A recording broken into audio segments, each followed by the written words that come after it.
صل على سيدنا محمد وعلى آله وصحبه۔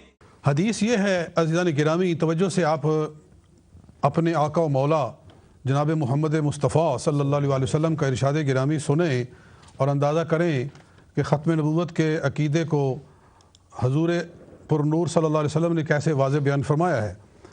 آپ ارشاد فرماتے ہیں، ابو ہریرہ رضی اللہ عنہ سے یہ مروی ہے کہ ان مثلی و مثل الانبیاء من قبلی، کہ میری مثال اور مجھ سے پہلے جو انبیاء گزرے ہیں ان کی مثال کیسے ہے؟ کمثل رجل، اس شخص کی طرح ہے، بنا بیتن، جس نے ایک گھر بنایا۔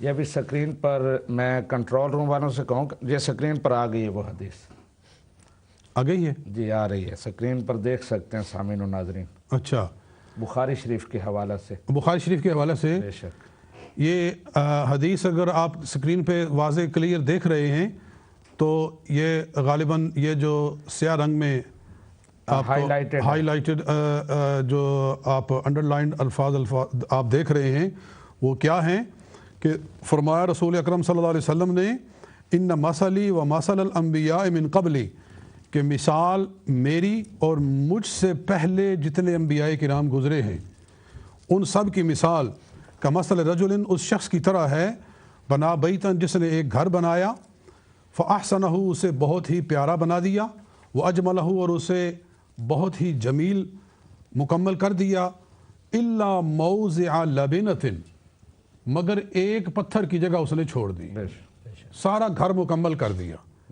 الا موضع لبنۃ، یہ لبنۃ یہ نکرہ ہے، اس پر جو تنکیر ہے، تنوین جو ہے، یہ تنکیر وحدت ہے جی، کہ اس تنوین وحدت ہے، یہ اس کو تنوین تنکیر بھی کہتے ہیں، تنکیر وحدت بھی کہتے ہیں۔ الا موضع لبنۃ، کہ آقا فرما رہے ہیں کہ گھر پورا ہو گیا، صرف اور صرف ایک پتھر کی جگہ باقی تھی۔ تو کیا ہوا؟ فجعل الناس یطوفون بہ، تو لوگ آئے اور اس گھر کے گرد گھوم پھر کر اس کو دیکھنے لگے، وَيَعْجَبُونَ لَهُ، اور تعجب کرنے لگے کہ کیسا پیارا گھر بنایا گیا ہے، مگر کہنے لگے وَيَقُولُونَ هَلَّا وُضِعَتْ هَذِهِ اللَّبِنَةُ، کیا وجہ ہے کہ یہ پتھر کیوں نہیں لگایا گیا؟ اگر یہ پتھر لگا ہوتا تو گھر بالکل مکمل ہوتا، اس میں کوئی کمی باقی نہ رہ جاتی، مزید حسن و جمال میں اضافہ ہو جاتا اور کوئی کمی نظر ہی نہ آتی۔ تو آقا فرماتے ہیں، اگلے الفاظ ہیں، فَأَنَا اللَّبِنَةُ وَأَنَا خَاتَمُ النَّبِيِّينَ، کہ میں وہ پتھر ہوں، اس قصر نبوت کا، اس عمارت نبوت کا آخری پتھر میں بن کر آیا ہوں۔ وہ پتھر اس محل کے اندر، اس قصر کے اندر لگا تو وہ پورا ہو گیا، اب مزید کسی پتھر کی، مزید کسی اینٹ کی گنجائش باقی ہی نہیں رہ گئی۔ اسی معنی میں فرمایا انا خاتم النبیین، کہ میں خاتم النبیین ہوں۔ بے شک یہ حدیث یہ بخاری میں ہے، اور مسلم کے اندر بھی یہ حدیث ہے، مسلم کتاب الفضائل حدیث نمبر 22 ہے، وہاں یہی الفاظ ہیں، یعنی وہاں بھی آپ نکالیں گے تو یہی الفاظ نکلیں گے، کیونکہ یہ بخاری اور مسلم دونوں کی متفقن علیہ حدیث ہے۔ راوی اس کے حضرت ابو ہریرہ رضی اللہ تعالیٰ عنہ ہے۔ اس حدیث کے کچھ اور الفاظ ہیں، اس سے تھوڑے سے مختلف ہیں، ان سے بات اور کلیئر ہوتی ہے، میں وہ بھی آپ کے سامنے رکھتا ہوں۔ یہی حدیث حضرت جابر رضی اللہ تعالیٰ عنہ روایت کرتے ہیں، اور وہ مسلم میں ہے، مسلم کتاب الفضائل حدیث نمبر 23، وہ ہے مسلم شریف کتاب الفضائل حدیث نمبر 23، کہ سرکار مدینہ صلی اللہ علیہ وآلہ وسلم ارشاد فرماتے ہیں، مسلم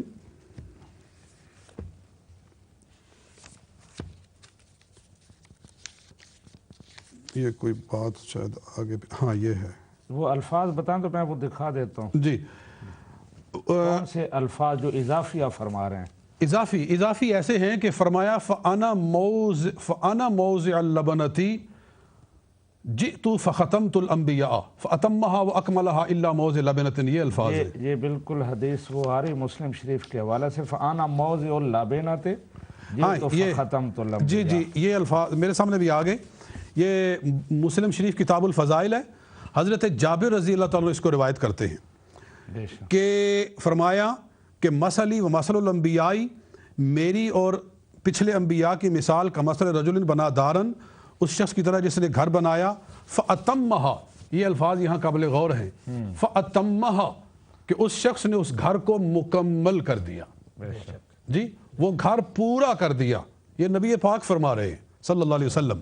وَأَكْمَلَهَا، اور آگے فرمایا اس کو کامل کر دیا، یعنی اب اس گھر کے اندر کوئی کمی باقی نہیں رہ گئی تھی. الا موضع لبنۃ، ہاں صرف ایک پتھر کی کمی باقی رہ گئی تھی. فجعل الناس يدخلونها، تو لوگ اس میں داخل ہونے لگے، ويتعجبون منها، اور اس سے تعجب کرنے لگے، ويقولون، اور کہنے لگے، لولا موضع اللبنۃ، کہ یہ پتھر کیوں نہیں لگایا گیا. فقال رسول اللہ صلی اللہ علیہ وسلم، تو نبی پاک صلی اللہ علیہ وسلم نے فرمایا، انا موضع اللبنۃ، کہ میں اس پتھر کی جگہ پر آیا ہوں. جی اصل میں یہ آنا فی موضع اللبنۃ سمجھ لے ایسے ہوگا، آنا موضع اللبنۃ، میں اس پتھر کی جگہ پر آیا ہوں. جئت، میں آیا، فختمت الانبیاء علیہم السلام، تو میں نے سلسلہ انبیاء کو ختم کر دیا.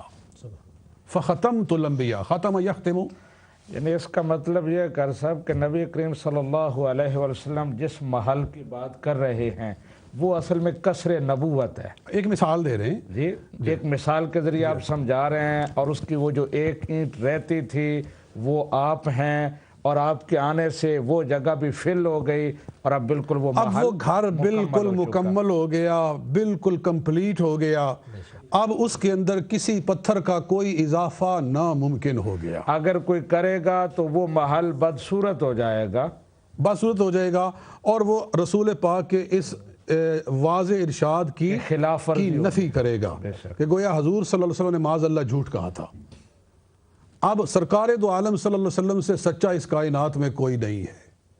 ہمارا یہ حق ہے کہ جو ہمارے آقا و مولا کہہ رہے ہیں ہم اس کو فالو کریں، اور اگر کوئی بعد میں آ کر دعوے نبوت کرتا ہے تو ہم یہی کہیں گے کہ وہ جھوٹا ہے، وہ کذاب ہے، وہ لوگوں کو دھوکہ دے رہا ہے، کیونکہ رسول اکرم صلی اللہ علیہ وسلم کا ارشاد واضح ہمارے سامنے موجود ہے. اور مزے کی بات یہ ہے کہ مرزا غلام احمد قادیانی نے اس حدیث کو خود کوٹ کیا اپنی کتابوں کے اندر. جب اس نے دعوی نبوت نہیں کیا تھا اس سے پہلے وہ اس حدیث کو خود کوٹ کرتا تھا. جی میرے پاس کتاب موجود ہے سرمہ چشم آریہ. جی سرمہ چشم آریہ روحانی خزائن جلد دوم ہے. جی یہ میرے ہاتھ میں ہے، اور شاید آپ کو ادھر میں نکالوں گا، آپ بتائیں پیش کریں. جلد دوم صفحہ 198. ٹھیک ہے ابھی آ جاتی ہے، آپ بتائیں. سیکنڈ والیوم صفحہ پیج نمبر 198 ہے.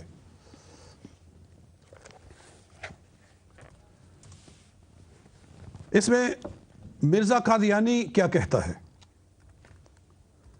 بڑی توجہ سے بات سننے والی ہے. میں مرزائی لوگوں کو دعوت دوں گا کہ وہ ان باتوں کو بڑے غور سے سنیں. آقا کریم صلی اللہ علیہ وسلم کا ارشاد بھی آپ کے سامنے ہے، اس کو بھی سنیں. آپ نے سن لیا، اب یہ بھی سنیں. آپ کے وہ آنے والا جی آ جاتی ہے، آپ پڑھیں لفظ کہ جی دیں سکرین پر. وہ انسان کامل جو آفتاب روحانی ہے، جس سے نقطہ ارتفاع کا پورا ہوا ہے. یعنی کون سی لائن پیج؟ یہ حاشیے میں ہے. اچھا حاشیے میں صفحہ 198 بتایا تھا آپ نے؟ صفحہ 198. یہ پھر کوئی اور میرے یہاں 198 پر حاشیہ نہیں ہے. اچھا سرما چشم آریہ ہی ہے، لیکن یہ 198 پر، یا پھر روحانی خزان کا صفحہ 198 آپ بالکل جلد دوم ہے، صفحہ 198 ہے، میرے ہاتھ میں ہے. اچھا جی یہ سرما چشم کا کون سا صفحہ ہے؟ اس کا کون سا صفحہ ہے کتاب کا سرما چشم آریہ؟ خود اس کتاب کا؟ ہاں نیچے صفحات کچھ انہوں نے اور دیے ہوئے ہیں. اس کتاب کا صفحہ بتائیں تو میں لے لیتا ہوں. یہ یہاں خالی چھوڑا ہوا ہے، یا نیچے کوئی صفحہ نہیں لکھا ہوا, اوپر صفحہ لکھا ہوا ہے 198. اچھا جی یہ ایک دن مجھے دے, میں ابھی دیکھ کے بتاتا ہوں. اچھا آپ فرمائیں کیا لکھا ہے صفحہ نمبر 198. اچھا جی اس پر یہ صفحہ نہیں ہے, اس کا بھی یہ کوئی اور ایڈیشن ہے. چلو ٹھیک ہے, آپ اس سے پڑھ کے بتا دیں. جی اگر یہاں بھی ایک ہو نا یہ ساتھ میں ایک کیمرہ, تو اس میں مزید آسانی سے دکھایا جا سکتا ہے اگر ہوتا تو یہ صفحہ نمبر 198 ہے. اور یہ روحانی خزائن یہ مرزا قادیانی کی تصنیفات ہیں. یہ نظر آ رہا ہوگا حضرت مرزا غلام احمد قادیانی روحانی خزائن جلد دوم. جی مسیح موعود اور مہدی موعود علیہ السلام اوپر سارا لکھا ہوا ہے. تو اس کا صفحہ نمبر 198 ہے. تو مرزا قادیانی لکھتا ہے وہ انسان کامل جو آفتاب روحانی ہے, یعنی رسول پاک صلی اللہ علیہ وسلم وہ آفتاب روحانی ہیں, روحانی آفتاب ہیں جس سے نقطہ ارتفاع کا پورا ہوا ہے. یعنی اس انسانیت کے درجات میں جتنی بلندی ہو سکتی تھی وہ رسول پاک صلی اللہ علیہ وسلم پر ہو گئی. یعنی اب حضور صلی اللہ علیہ وسلم کے بعد کوئی آپ سے بڑھ کر مقام والا نہیں آ سکتا. نقطہ ارتفاع کا حضور صلی اللہ علیہ وسلم کے ذریعے پورا ہو گیا ہے. اور وہ دیوار نبوت کی آخری اینٹ ہے. وہ دیوار نبوت کی آخری اینٹ ہے. وہ حضرت محمد صلی اللہ علیہ وآلہ وسلم ہیں. جی یہ مرزا قادیانی کی عبارت ہے. جی سرمہ چشمہ عاریہ سے. تو لفظ بلفظ ہم نے پڑھ کر اس کو پیش کر دیا. اگر ایک لفظ بھی ہم نے اس میں سے آگے پیچھے کیا ہو تو ہم مجرم ہیں, ہر سزا کے حقدار ہیں. جو کچھ لکھا مرزا قادیانی نے وہ آپ کے سامنے ہے کہ ایک تو اس نے یہ کہا کہ نقطہ ارتفاع کا حضور صلی اللہ علیہ وسلم کے ذریعے پورا ہو گیا ہے. یعنی اب اس سے آگے کوئی ارتفاع ہو نہیں سکتا, ممکن ہی نہیں ہے. اور دوسرا یہ کہا کہ وہ جو دیوار نبوت کی آخری اینٹ ہے, کہ حضور صلی اللہ علیہ وسلم دیوار نبوت کی آخری اینٹ ہے. اور یہ سرمہ چشمہ عاریہ جو ہے یہ 1886 میں لکھی گئی تھی. سن 1886 میں اس کے شروع میں لکھا ہوا ہے. یہ سرمہ چشمہ عاریہ 1886 کی اور شہنہ حق 1887 کی تصنیف ہے. یہ شروع میں لکھا ہوا ہے, اس کا سن لکھا ہوا ہے کہ کب یہ لکھی گئی تھی. تو 1901 کے اندر مرزا قادیانی دعوے نبوت کرتا ہے کہ میں نبی ہوں, میں رسول ہوں, میں سارے نبیوں سے افضل ہوں, فلاں فلاں سارے دعوے کرتا ہے. صرف 14 سال کے بعد سن 1886 کے اندر وہ کہہ رہا ہے کہ حضور صلی اللہ علیہ وسلم دیوار نبوت کی آخری اینٹ ہے, اب کوئی اینٹ نہیں لگ سکتی. اور 14 سال کے بعد وہ خود ہی دعوے نبوت کرتا ہے. تو خود قادیانیوں کو سوچنا چاہیے اس بارے میں, اپنے عقل سے کام لینا چاہیے کہ پھر وہ دیوار کہاں چلی گئی. وہ کیا گر گئی تھی یہ 14 سال کے اندر اندر وہ دیوار نبوت ختم ہو گئی تھی کہ اب نئی عمارت کھڑی کرنے لگا تھا مرزا قادیانی؟ اگر وہی بات سچی ہے, اور یقیناً وہی سچی ہے کیونکہ وہی بات ہمارے آقا و مولا جناب محمد مصطفیٰ صلی اللہ علیہ وآلہ وسلم ارشاد فرما چکے ہیں, تو پھر کیا شک باقی رہ گیا اس کے اندر کہ حضور صلی اللہ علیہ وسلم کے بعد جو بھی دعوی نبوت کرتا ہے وہ بہرحال جھوٹ بول رہا ہے کسی بھی حوالے سے. یعنی کون سی بھی وہ نبوت کا دعویٰ کرے کہ یہ ذلی ہے, یہ بروزی ہے, یہ فلاں ہے, یہ فلاں ہے, کچھ نہیں ہو سکتا. اس حدیث کے اندر اگر تھوڑا سا غور کرے قبلہ تو یہ بات سمجھ میں آتی ہے. دو چیزیں اس میں قابل غور ہیں. ایک تو یہ ہے کہ فرما رہے ہیں حضور صلی اللہ علیہ وسلم کہ مثل الانبیاء من قبلی, مجھ سے پہلے جتنے انبیاء ہیں ان سب کی مثال. اب اس کے اندر سارے نبی آ گئے, چاہے کوئی کتاب والا تھا چاہے کوئی کتاب والا نہیں تھا, کوئی نئی شریعت لایا تھا یا نہیں لایا تھا. جی یہ جو فرق کیا جاتا ہے کہ تشریعی نبی اور غیر تشریعی نبی, حضور صلی اللہ علیہ وسلم نے ایسی کوئی گنجائش باقی نہیں چھوڑی. فرمایا مثلی و مثل الانبیاء من قبلی, میری مثال اور مجھ سے پہلے جتنے انبیاء ہیں ان کی مثال، اس میں سارے آ گئے، کتاب والے بھی آ گئے، بغیر کتاب والے بھی آ گئے، صاحب شریعت بھی آ گئے، غیر صاحب شریعت بھی آ گئے۔ یہ ایسے ہی ہے قبلہ، جیسے اللہ فرماتا ہے کہ یؤمنون بما انزل الیک وما انزل من قبلک، کہ ایمان لاتے ہیں اس پر جو آپ پر اتارا گیا اور جو آپ سے پہلے اتارا گیا، یعنی اس میں کوئی تخصیص باقی نہ رہ گئی۔ اسی طرح اس حدیث کے اندر بھی کوئی قید نبی صلی اللہ علیہ وسلم نے نہیں بیان فرمائی کہ کوئی شخص اٹھ کر یہ کہے کہ نہیں یہ حضور صلی اللہ علیہ وسلم نے شریعت والے نبیوں کی بات کی ہے، یہ تو حضور صلی اللہ علیہ وسلم نے صرف ان نبیوں کی بات کی ہے جو کتابیں لے کر آتے تھے، نئی کتاب لاتے تھے۔ ہم بھی کہتے ہیں کہ مرزا قادیانی جو ہے وہ کوئی شریعت نہیں لے کر آیا، کوئی کتاب نہیں لے کر آیا۔ بھئی حضور صلی اللہ علیہ وسلم نے کسی کتاب کا کب ذکر کیا ہے، کسی شریعت کا کب ذکر کیا ہے؟ حضور صلی اللہ علیہ وسلم نے تو مطلقاً فرمایا ہے کہ جتنے بھی مجھ سے پہلے انبیاء ہیں ان سب کی مثال یہ ہے کہ جیسے ایک گھر تھا، ایک پتھر کی گنجائش تھی، وہ میرے آنے سے پوری ہو گئی، اب دیوار مکمل ہو گئی، اب عمارت مکمل ہو گئی، اب کوئی نبی نہیں آ سکتا۔ ایک تو یہ بات واضح ہوگی، اور دوسری یہ بات اس میں ہے کہ رسول اکرم صلی اللہ علیہ وسلم کیا فرماتے ہیں؟ فَأَنَا اللَّبِنَةُ وَأَنَا خَاتَمُ النَّبِيِّينَ، کہ میں وہ آخری پتھر ہوں، اسی معنی کے اندر میں خاتم النبیین ہوں۔ لہذا لفظ خاتم النبیین کے معنی کے اندر جو لوگ بھی تحریف کرتے ہیں کہ نہیں یہاں افضل النبیین مراد ہے، یہاں سید النبیین مراد ہے، مہر نبوت، جی یہ مہر نبوت لگتی ہے، نبیوں کی مہر ہیں کہ مہر لگاتے ہیں، یہ سب تحریف ہے، یہ دین کے ساتھ مذاق ہے، کیونکہ رسول پاک صلی اللہ علیہ وسلم پر قرآن نازل ہوا ہے، اور آقا کریم صلی اللہ علیہ وسلم خود وضاحت فرما رہے ہیں لفظ خاتم النبیین کی۔ کیا وضاحت فرما رہے ہیں؟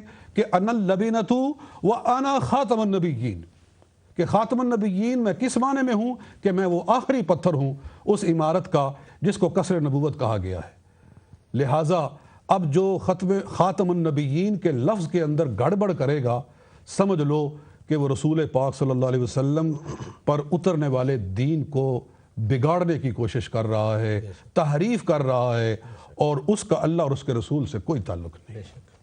بہت خوبصورت علامہ صاحب آپ نے وضاحت فرمائی اس حدیث مبارکہ کی۔ میں ایک ہی بات کا اضافہ کروں گا اور اس کے بعد یقیناً آپ اگلی حدیث مبارکہ پیش کریں گے۔ یہ جو مثال نبی رحمت صلی اللہ علیہ وسلم نے دی ہے ایک محسوس چیز کی، جو نظر آ سکتی ہے، جو دیکھی جا سکتی ہے، اور یہ ایک بڑا مستند اصول ہے کہ جب کسی محسوس چیز کی بات ہو تو پھر اس میں کسی قسم کی تعویل، کسی قسم کی تخصیص نہیں ہو سکتی، وہ بالکل اپنے ظاہر پر ہی محمول ہوتی ہے۔ تو یہ حدیث مبارکہ، یہ جو مثال آپ نے دی وہ اپنے ظاہر پر ہی رہے گی، اس میں کسی قسم کی تعویل نہیں ہوگی، اس کی تعبیر میں کوئی فرق نہیں آئے گا۔ اس سے مراد یہی ہوگا کہ نبوت کا محل مکمل ہو چکا ہے۔ اور قاری صاحب آپ نے حوالہ پیش کیا کہ مرزا صاحب اس حدیث کو تسلیم کر رہے ہیں، یہ بھی اپنی جگہ بجا ہے، لیکن میں اس پر یہ بھی اضافہ کروں گا کہ وہی مرزا صاحب بعد میں یہ کہتے ہیں کہ اس آخری اینٹ سے مراد میں ہوں۔ یہ بھی ایک بڑا پرابلم ہے نا کہ وہ موقف بدلتے رہے ہیں، ان کے کلام میں، ان کی تحریروں میں تضاد ہے۔ بعد میں انہوں نے اسی حدیث کو اپنے پر بھی فٹ کیا، اور اسی کو میں کہتا ہوں کہ یہ منصبی تحریف ہے کہ وہ منصب جو نبی کریم صلی اللہ علیہ وسلم کے ساتھ خاص تھا اسے بعد میں اپنے پر چسپاں کرتے رہے۔ تو سامعین و ناظرین، یہ پہلی حدیث مبارکہ اور اگلی حدیث مبارکہ کے انتظار میں یقیناً ہوں گے کہ نبی کریم صلی اللہ علیہ وسلم کیا فرماتے ہیں ختم نبوت کے حوالے سے۔ جی بسم اللہ، چونکہ ٹائم مختصر، ابھی اس حدیث پر کچھ کلام ہو سکتا تھا، لیکن میں یہی کہہ رہا ہوں کہ ٹائم تھوڑا ہے، اس لیے جتنی زیادہ احادیث اس میں ہم لا سکیں اتنا ہی بہتر ہے۔ جی تو دوسری حدیث ہے، یہ بھی بخاری اور مسلم دونوں کی متفق علیہ ہے، بلکہ اس کے سوا بھی بہت ساری کتابوں میں ہے۔ جی میرے پاس جو ہے وہ میں آپ کو دکھاتا ہوں۔ یہ آپ اس کے حدیث پتہ نا کون سے، تو میں اس کو پیش کروں۔ میں ابھی جناب ابھی جی یہ حدیث آ گئی۔ کہ بخاری شریف یہ وہی اما ترضا ان تکون منی بمنزلت ہارون من موسیٰ الا انہ لیس بعد نبی. اچھا سیدنا علی المرتضیٰ والی. جی تو میں ابھی دکھا دیتا ہوں، آپ بات کریں اس پر. جی جی. یہ ناظرین گرامی حضرت سعد بن ابی وقاص رضی اللہ تعالیٰ عنہ سے مروی حدیث ہے. جی جی. جو عشرہ مبشرہ میں سے ہیں، بڑے ہی جلیل القدر صحابی ہیں، اور جناب مولا مشکل کشا حضرت علی المرتضیٰ رضی اللہ تعالیٰ عنہ سے بڑی محبت اور عقیدت رکھتے تھے. تو آپ نے یہ حدیث روایت کی ہے، میرے سامنے بخاری شریف میں سے ہے. بخاری شریف کتاب المغازی باب غزوۃ تبوک حدیث نمبر 4415 4415 نمبر بخاری کے اندر یہ حدیث ہے. 4416 4416 جی جی. یہ حدیث سکرین پر آ رہی ہے مسلم شریف کے حوالے سے. اچھا. جا تو ویسے بخاری مسلم میں بخاری میں بھی ہے، بخاری میں بھی ہے. میں صرف اس لیے مسلم شریف کے حوالے سے پیش کر رہا ہوں جی کہ دیگر احادیث میں الفاظ ہیں لا نبی بعدی. نبی کریم صلی اللہ علیہ وسلم حضرت علی المرتضیٰ کو کہتے ہیں کہ تمہاری اور میری مثال اس طرح جس طرح حضرت موسیٰ اور حضرت ہارون کی تھی، لیکن لا نبی آبادی، میرے بعد نبی کوئی نہیں ہے. تو اس پر وہ تعویل کرتے ہیں جی یہ لا نبی آبادی نبی کریم نے حضرت علی المرتضیٰ کو صرف کہا، وہی اس کا مخاطب ہے. لیکن میں وہ حدیث پاک پیش کر رہا ہوں جس میں آپ فرماتے ہیں الا انہ لا نبوۃ بعدی.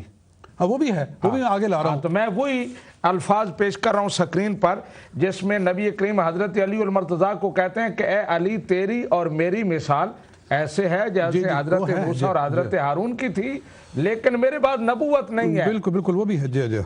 تو آپ نبوت کی نفی کر رہے ہیں. لا نبوت بعدی یہ بھی ہے. جی یہ سامنے آ گئی، اس کو بھی پیش کر دیتے ہیں کہ بخاری میں اور مسلم میں بخاری کے الفاظ یہ ہیں کہ حضرت جناب علی المرتضیٰ کو رسول پاک صلی اللہ علیہ وسلم غزوہ تبوک پر ساتھ اپنے نہ لے گئے، پیچھے چھوڑ گئے.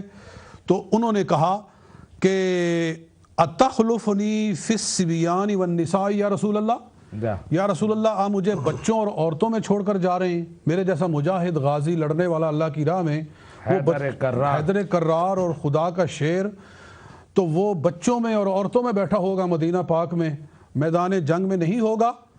تو اس وقت حضور صلی اللہ علیہ وسلم نے حضرت علی کو خوش کرنے کے لیے، ان کی دلجوئی کے لیے فرمایا الا ترضا، کیا تو راضی نہیں ہے ان تکون منی بمنزلت ہارون من موسیٰ، کہ تیرا درجہ تیری نسبت میرے ساتھ وہ ہو جو حضرت موسیٰ کے ساتھ حضرت ہارون علیہ السلام کی تھی. اتنی الفاظ اگر حضور اتنے الفاظ کہتے تو ممکن تھا کہ کوئی فتنہ جو آدمی یہ اس میں سے بات نکالتا کہ جیسے حضرت موسیٰ کے ساتھ ہارون علیہ السلام کی نسبت تھی، ان کے بھائی تھے تو وہ نبی تھے، تو حضرت علی بھی چونکہ حضور کے بھائی ہیں لہٰذا یہ بھی نبی ہونے چاہیے. تو اس فتنے کا دروازہ بند کرنے کے لیے آقا صلی اللہ علیہ وسلم نے ساتھ ہی فرما دیا الا انہ لیس بعدی نبی، کہ لیکن یہ ضرور یاد رہے کہ میرے بعد کوئی نبی نہیں ہے. اے علی تو بھی نبی نہیں بن سکتا. یعنی اگرچہ تیرے ساتھ میرا کیسا رشتہ ہے، کتنا گہرا تعلق ہے، کیسا قرب ہے، کتنی عظمتیں ہیں تیری، اس کے باوجود بھی تو بھی نبی نہیں بن سکتا. چہ جائے کہ 14 صدیوں کے بعد ایک شخص اٹھ کر نبوت کا دعویٰ کرنے لگے، دیکھو وہ کہاں ہے اور مولا علی المرتضیٰ شیر خدا کہاں ہے، جو اسد اللہ الغالب ہیں. ان سے زیادہ حضور سے کسی کا قرب ہو سکتا ہے؟ کیوں جی؟ نہیں جی. ان سے زیادہ کوئی علم والا ہو سکتا ہے؟ نہیں. کہ آنا مدینۃ العلم وعلی بابوہا، آنا مدینۃ الحکمت وعلی بابوہا، کہ میں شہر علم ہوں، علی اس کا دروازہ ہے. پھر ان سے زیادہ کوئی روحانی مقام رکھ سکتا ہے قبلہ؟ یہ بھی نہیں ہو سکتا. اس لیے کہ تمام سلاسل روحانیہ کے وہ جد اعلیٰ ہیں، چاہے روحانیت ہو، چاہے علم شریعت ہو، چاہے قرب رسول ہو، شجاعت کا حوالہ ہو، کسی بھی میدان میں مولا علی المرتضیٰ سے بڑھ کر کون آ سکتا ہے؟ جب حضور ان کو کہہ رہے ہیں کہ تو بھی نبی نہیں ہو سکتا. لیکن میں یہ کرسا وضاحت کر دوں، آپ نے جس طرح ارشاد فرمایا یہ ایک پہلو ہے، ایک زاویہ ہے، لیکن میں وہ جو کہتے ہیں اس وقت یہ حضور نے صرف حضرت علی کو کہا، ہاں وہ اگلی حدیث میں عرض کرتا ہوں، میں یہ کہہ رہا ہوں کہ لا نبی آبادی، حضور فرمائے میرے بعد نبی نہیں ہے، علی تم نبی نہیں ہو سکتے اور سب کچھ ہو سکتے ہو، کیونکہ میرے بعد نبوت کا دروازہ بالکل بند ہو گیا، کوئی بھی نبی میرے بعد نہیں۔ میں اللہ تعالیٰ قبلہ یہ اور دوسری حدیث مسلم میں ہے، یہ مسلم کتاب الفضائل حدیث نمبر 31 ہے کہ خلف رسول اللہ صلی اللہ علیہ وسلم علی بن ابی طالب، حضور صلی اللہ علیہ وسلم نے حضرت علی بن ابی طالب کو چھوڑ دیا پیچھے فی غزوۃ تبوک، غزوہ تبوک میں، فقال یا رسول اللہ، عرض کیا رسول اللہ اتخلفنی فی النساء والصبیان، آپ مجھے بچوں اور عورتوں میں چھوڑ کر جا رہے ہیں؟ فقالا، تو حضور صلی اللہ علیہ وآلہ وسلم نے فرمایا اما ترضا، کیا تو راضی نہیں ہے ان تکون منی بمنزلت ہارون میں موسیٰ، کہ تیرا درجہ میرے ساتھ وہ ہو جو حضرت ہارون کا موسیٰ علیہ السلام کے ساتھ تھا، غیر انہ لا نبی بعدی، اور اگلی ہاں وہ ادھر ہے اما ترضا ان تکون منی بمنزلت ہارون میں موسیٰ الا انہ لا نبوت بعدی۔ جی یہ حدیث نمبر پر پیش کریں اسٹوڈیو کنٹرول روم والے، مسلم شریف کے حوالے سے یہ حدیث سامعین و ناظرین آپ دیکھ سکتے ہیں جو قاری صاحب بیان فرما رہے ہیں۔ اگر آپ نوٹ کرنا چاہیں تو میں عرض کرتا ہوں جو لوگ دیکھ رہے ہیں وہ پین اپنا کاغذ لے کر بیٹھیں اور ان چیزوں کو نوٹ کریں، حوالے نوٹ کریں، اور اگر کوئی بات کرنا پڑے تو ان چیزوں کو پیش کریں۔ یہ مسلم شریف کتاب الفضائل حدیث نمبر 32 ہے کہ نبی پاک صلی اللہ علیہ وسلم ارشاد فرما رہے ہیں غیر انہ لا نبوت بعدی، ہاں یہ ضرور یاد رکھو کہ میرے بعد کوئی نبوت ہی نہیں ہے، کوئی ذلی شیخ چلی اور کوئی بروزی موزی کسی قسم کا کوئی نبی آ ہی نہیں سکتا حضور صلی اللہ علیہ وسلم کے بعد، کیونکہ حضور نے فرمایا جب لا نبوت بعدی، میرے بعد کوئی نبوت ہی نہیں ہے، چاہے نبوت تشریح ہو چاہے نبوت غیر تشریح ہو، بالکل وہ ہر قسم کی نبوت۔ جی اور میں ابھی کل پرسوں ہی میں نے وہ شعر پیش کیا مرزا صاحب کا، وہ کہتے ہیں کہ ہر طرح کی نبوت بر او شد اختتام، کہ ہر طرح کی نبوت نبی کریم صلی اللہ علیہ وسلم پر ختم ہو گئی۔ تو بالکل وہ نفی، اور ایک جگہ وہ یہ بھی کہتے ہیں کہ لا نبی آبادی میں جو نفی ہے یہ نفی عام ہے، ہاں تو پھر بغداد میں قسم کی کوئی تخصیص اور تعویل نہیں۔ بالکل وہ اگر اس پر بات کی جائے تو وہ واقعی وہ عبارات مرزا قادیانی کی جن میں وہ حضور کی ختم نبوت کو ابتدا میں بیان کرتا تھا، تو یہ اسی مضمون کی ایک اور حدیث ہے، یہ مجموع الزوائد میں ہے۔ اچھا جی ہاں، یہ میرے پاس مجموع الزوائد ہے، یہ صحاح میں سے نہیں ہے، یہ سیاستہ میں سے باہر ہے، لیکن بہرحال یہ بھی صحیح حدیث کی کتاب ہے اور اس میں مستند، اور اس میں بہرحال یہ فرق کر دیا گیا ہے، ہر حدیث پر بحث کی گئی ہے، اس کی فنی حیثیت کو بھی واضح کیا گیا ہے۔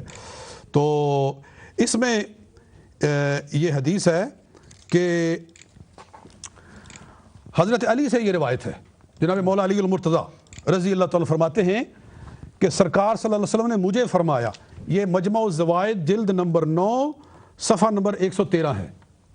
جی تو آپ کیا فرماتے ہیں کہ ما سألت اللہ شیئا الا سألت لک مثلہ، حضور فرماتے ہیں صلی اللہ علیہ وسلم اے علی، میں نے جو کچھ بھی آپ نے لیے مانگا تیرے لیے ضرور مانگا، جی جو کچھ بھی میں نے اپنے لیے مانگا وہ میں نے تیرے لیے بھی ضرور، ما سألت اللہ شیئا، میں نے کوئی چیز ایسی نہیں مانگی، رسول پاک فرما رہے ہیں اللہ تعالیٰ سے، الا سألت لک مثلہ، مگر تیرے لیے میں نے اس کی مثل ضرور مانگی کہ اس جیسی فضیلت علی کو بھی عطا فرما۔ سبحان اللہ۔ وَلَا سَأَلْتُ اللَّهَ عَزَّ وَجَلَّ شَيْئًا إِلَّا آتَانِيهِ، اور جو کچھ میں نے اپنے رب سے مانگا اللہ نے مجھے ضرور عطا فرمایا۔ سرکار ارشاد فرما رہے ہیں جو بھی علی المرتضیٰ کے لیے میں نے اللہ تعالیٰ سے مانگا تو اللہ نے مجھے ضرور عطا فرمایا، غیر انہ قیل، ہاں یہ ضرور مجھے کہا گیا کہ لا نبی بعدک، تیرے بعد نبی کوئی نہیں، لہٰذا علی کو نبی نہیں بنایا جائے گا۔ مطلب یہ ہے کہ حضور صلی اللہ علیہ وسلم کے پاس نبوت تھی، تو حضور صلی اللہ علیہ وسلم نے اللہ تعالیٰ سے یہ دعا کی اس حدیث کے مطابق، تو جواب آ گیا کہ آپ خاتم النبیین ہیں، آپ کے بعد کسی کو نبی نہیں بنایا جائے گا، آپ کی دعا سے بھی نہیں بنایا جائے گا، آپ کے کہنے سے بھی۔ حدیث مبارکہ سکرین پہ آ رہی ہے، سامعین و ناظرین دیکھ سکتے ہیں، وہی یہ اس وقت الموجم الاوسط للطبرانی، موجم طبرانی کے حوالے سے یہ حدیث ہے۔ نبی کریم صلی اللہ علیہ وسلم فرماتے ہیں، یابن ابی طالب لا باس علیک ما سالت اللہ شیئا الا سالت لک مثلہ ولا سالت اللہ شیئا الا آتانیہ غیر انہ قیل لی انہ لا نبی بعدک۔ تو یہ بالکل سکرین پر بالکل یہ سامعین و ناظرین دیکھ موجود سکتے ہیں کہ اس کو طبرانی نے اوسط میں روایت کی ہے۔ جی ہاں، میں مجمع زوائد لایا ہوں، ویسے میرے پاس طبرانی کبیر، اوسط، صغیر ساری موجود ہے۔ حدیث مبارکہ مستند ہے، آپ تمام احباب دیکھ سکتے ہیں۔ یعنی اس سے کیا معلوم ہو رہا ہے کہ نبی پاک صلی اللہ علیہ وسلم نے حضرت علی کے لیے دعا کی کہ ان کو بھی میری طرح نبی بنایا جائے، تو جواب آیا کہ لا نبی بعدک، اے پیارے حبیب آپ کے بعد کوئی نبی نہیں ہے۔ قاری صاحب، آپ نے ارشاد فرمایا، جیسے میں ابھی عرض کر رہا تھا کہ ایک اور زاویے سے، ایک تو یہ کہ آپ نے دعا فرمائی، دوسرا یہ کہ آپ دعا فرماتے رہے علی اور مرتضیٰ کو علم عطا فرما، الہ العالمین ولایت عطا فرما، تمام دنیا کے دلوں میں اس کی محبت ڈال دے، لیکن اللہ تعالیٰ نے فرما دیا کہ اے میرے محبوب سب کچھ علی کے لیے مانگو، لیکن نبوت نہ مانگنا، کیونکہ آپ کے بعد نبوت ہے ہی نہیں، کوئی نبی ہو ہی نہیں۔ یہ بھی معنی ہو سکتا ہے۔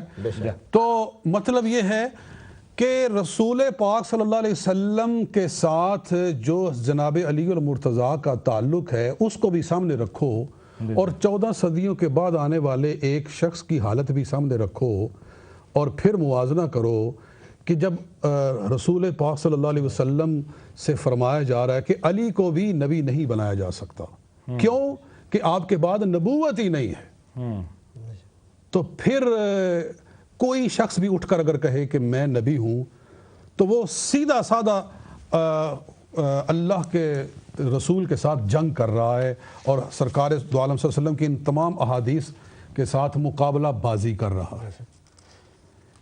تو یہاں میں ساتھ میں ضرور عرض کر دوں، یہ کیوں کر رہے ہیں، یہ ان ساری حدیثوں کو وقت کیوں نہیں دیتے؟ اس کی وجہ یہ ہے کہ ان کے نزدیک حدیث کا کوئی مقام ہی نہیں ہے۔ جی جی جی جی، اس پر تھوڑی سی بات ہو جائے۔ بالکل جی، چنانچہ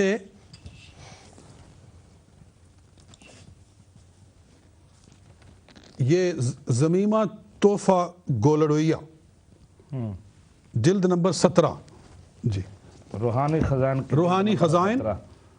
خزائن جلد نمبر 17، جلد نمبر 17، ضمیمہ تحفہ گولڑیہ، اور صفحہ نمبر 51 ہے۔ جی، کہ مرزا قادیانی اپنے بارے میں کہتا ہے کہ وہ شخص جو حکم بن کر آیا ہے، حکم ہو کر آیا ہے، یعنی فیصلہ کرنے والا، اس کا اختیار ہے کہ حدیثوں کے ذخیرہ میں سے جس انبار کو چاہے خدا سے علم پا کر قبول کر لے، اور جس ڈھیر کو چاہے خدا سے علم پا کر رد کر دے۔ یعنی مرزا قادیانی کہہ رہا ہے مجھے اختیار ہے، میں جس حدیث کو چاہوں قبول کر لوں، جس حدیث کو چاہوں رد کر دوں، جو اپنے فائدے میں ہو قبول کر لیں۔ تو جس آدمی کی یہ جرت ہے کہ اس کے سامنے بخاری رکھی جائے، اس کے سامنے مسلم رکھی جائے، اس کے سامنے سیاستہ رکھی جائیں، تو وہ کہے کہ نہیں، مجھے اختیار دیا گیا ہے کہ جس حدیث کو چاہوں میں قبول کر لوں، جس حدیث کو چاہوں رد کر دوں، تو اس کا مطلب ہے اس نے اطیع اللہ و اطیع الرسول کے حکم سے صریح انکار کر دیا ہے۔ بالکل، کہ خدا تو فرما رہا ہے کہ اللہ کی اطاعت کرو اور اس کے رسول کی اطاعت کرو، اور وہ کہہ رہا ہے کہ مجھے اختیار ہے میں رسول کا جو حکم چاہوں قبول کروں، اور رسول کے جس حکم کو چاہوں میں چھوڑ دوں۔ یہ بالکل قاری صاحب، یہ سکرین پر ابھی آپ نے جو حوالہ پیش کیا ہے جی، وہ تحریر سکرین پہ آ رہی ہے، روحانی خزائن جلد نمبر 17 صفحہ نمبر 51 کے حوالے سے، اور جو شخص حکم ہو کر آیا ہے اس کا اختیار ہے کہ حدیثوں کے ذخیرہ میں سے جس انبار کو چاہے خدا سے علم پا کر قبول کرے، اور جس ڈھیر کو چاہے خدا سے علم پا کر رد کر دے۔ تو یہ نبی کریم صلی اللہ علیہ وسلم کی احادیث کی بہت بڑی توہین ہے، اور اسلامی احکام کا جو دوسرا بڑا ماخذ ہے اس کا پھر لہجہ جو ہے، جس انبار کو، جس ڈھیر کو یہ لفظ حدیث پاک کے لیے اس انداز میں بات کرنا، یہ بذات خود توہین ہے، اور پھر رد کرنا۔ اور ایک جگہ تو یہ کہا کہ وہ ردی کی ٹوکری میں، وہ میں دکھانا چاہتا تھا، وہ بھی الفاظ موجود ہیں۔ وہ یہ ہیں کہ ضمیمہ نزول مسیح، کون سی جلد ہے؟ 19، جلد نمبر 19، روحانی خزائن جلد نمبر 19 صفحہ 140۔ اچھا جی ذرا دیکھیے کہ مرزا قادیانی رسول پاک صلی اللہ علیہ وسلم کی حدیثوں کے بارے میں کیسا خطرناک لہجہ اختیار کرتا ہے۔ یہ بالکل سکرین پر آ رہا ہے، سامعین و ناظرین دیکھ سکتے ہیں۔ جی جی یہ عبارت یہ ہے، صفحہ نمبر 140، روحانی خزائن جلد نمبر 19، کہ ہاں تائیدی طور پر ہم وہ حدیثیں بھی پیش کرتے ہیں جو قرآن شریف کے مطابق ہیں اور میری وحی کے معارض نہیں، یعنی میری وحی سے ٹکراتی نہیں، میرے من کے خلاف نہیں، میری خواہشات کے خلاف نہیں۔ یعنی وہ کہتا ہے میرے اوپر وحی آئی ہے، لہٰذا میری وحی سے جو حدیث نہ ٹکراتی ہو میں اس کو لے سکتا ہوں۔ سامعین ناظرین ذرا غور کریں، ابھی ہم پیش کر رہے تھے کہ اسلامی احکام کا پہلا ماخذ قرآن پاک اور دوسرا ماخذ حدیث مبارکہ، اور قرآن نے کہا ما آتاکم الرسول، میرا رسول جو فرمائے اس کو پکڑ لو۔ لیکن مرزا صاحب کیا کہتے ہیں کہ حدیث کی کوئی حیثیت نہیں ہے، میری وحی قرآن بس، اس کے بعد حدیث کو ہم ایک اضافی یعنی ثبوت کے طور پر تائیدی طور پر لے سکتے ہیں، بذات خود حدیث کی کوئی حیثیت نہیں، ایک غیر ضروری چیز ہے اس کے نزدیک۔ حدیث ایک غیر ضروری چیز ہے، ایک آپشنل چیز ہے۔ وہ کہتا ہے کہ اگر میری وحی سے معارض نہ ہو، ٹکراتی نہ ہو، تو میں اس کو لے بھی سکتا ہوں۔ حالانکہ شریعت میں حدیث ہے، حضرت معاذ بن جبل والی حدیث کہ نبی رحمت صلی اللہ علیہ وسلم انہیں فرماتے ہیں کہ اگر قرآن میں نہ پاؤ تو میری حدیث میں اسے تلاش کرنا۔ جب قرآن کہہ رہا ہے بار بار اطیعوا اللہ و اطیعوا الرسول، کہ اطاعت کرو اللہ کی اور اطاعت کرو رسول کی، اور فرماتا ہے کہ قل ان کنتم تحبون اللہ فاتبعونی یحببکم اللہ، اے نبی پاک فرما دیجئے اگر تم خدا تک پہنچنا چاہتے ہو، خدا سے محبت رکھتے ہو، تو بس میری ہی پیروی کرنا ہوگی۔ آپ تو فرماتے ہیں کہ واللہ لو کان موسیٰ حیا ما واسعہ الا اتباعی، کہ اس رب کی قسم کہ جس کے قبضہ میں میری جان ہے، اگر موسیٰ علیہ السلام بھی آج زندہ ہو کر موجود ہوں تو میری پیروی کے بغیر ان کو کوئی چارہ نہ ہو۔ یعنی حدیث پاک کے ساتھ اتنا بڑا ظلم، پہلی بات تو یہ ہے کہ اس کی کوئی حیثیت ہی نہیں ہے ان کے نزدیک، اور پھر یہ کہ احادیث ہیں تو ان کے اندر تحریف، یہ جو ابھی آپ نے ارشاد فرمایا موسیٰ، تو وہاں یہ عیسیٰ لگا لیتے ہیں، جی لو کان عیسیٰ حیا، یعنی ان کے نزدیک یہ حدیث ہے۔ یہ جو حدیث احادیث کی مستند کتابوں میں موجود ہے اس کو نہیں مانتے، لیکن اگلے الفاظ نہیں اس کو مانتے ہیں۔ اگلے الفاظ جو تھے نا وہ میں ضرور بیان کرنا چاہتا تھا کہ ہاں وہ حدیثیں ہم تائیدی طور پر پیش کرتے ہیں جو قرآن شریف کے مطابق ہیں اور میری وحی کے معارض نہیں، اور دوسری حدیثوں کو ہم ردی کی طرح پھینک دیتے ہیں۔ یہ الفاظ سکرین پر پہلی لائن سامعین و ناظرین آپ پڑھیں، اور دوسری حدیثوں کو ہم ردی کی طرح پھینک دیتے ہیں۔ دوسری حدیثوں کو ہم ردی کی طرح پھینک دیتے ہیں۔ اب یہ جملہ جو میں بار بار کہتا ہوں کہ یہ جو ہم بات کرتے ہیں ان کے حوالے سے، تو صرف نبوت کی وجہ نہیں، بے شمار کفر ہیں۔ حدیث پاک کی اس طرح توہین یہ بذات خود ایک کفر ہے۔ قرآن پاک کی بہت سی آیتوں کا قبلہ انکار ہے۔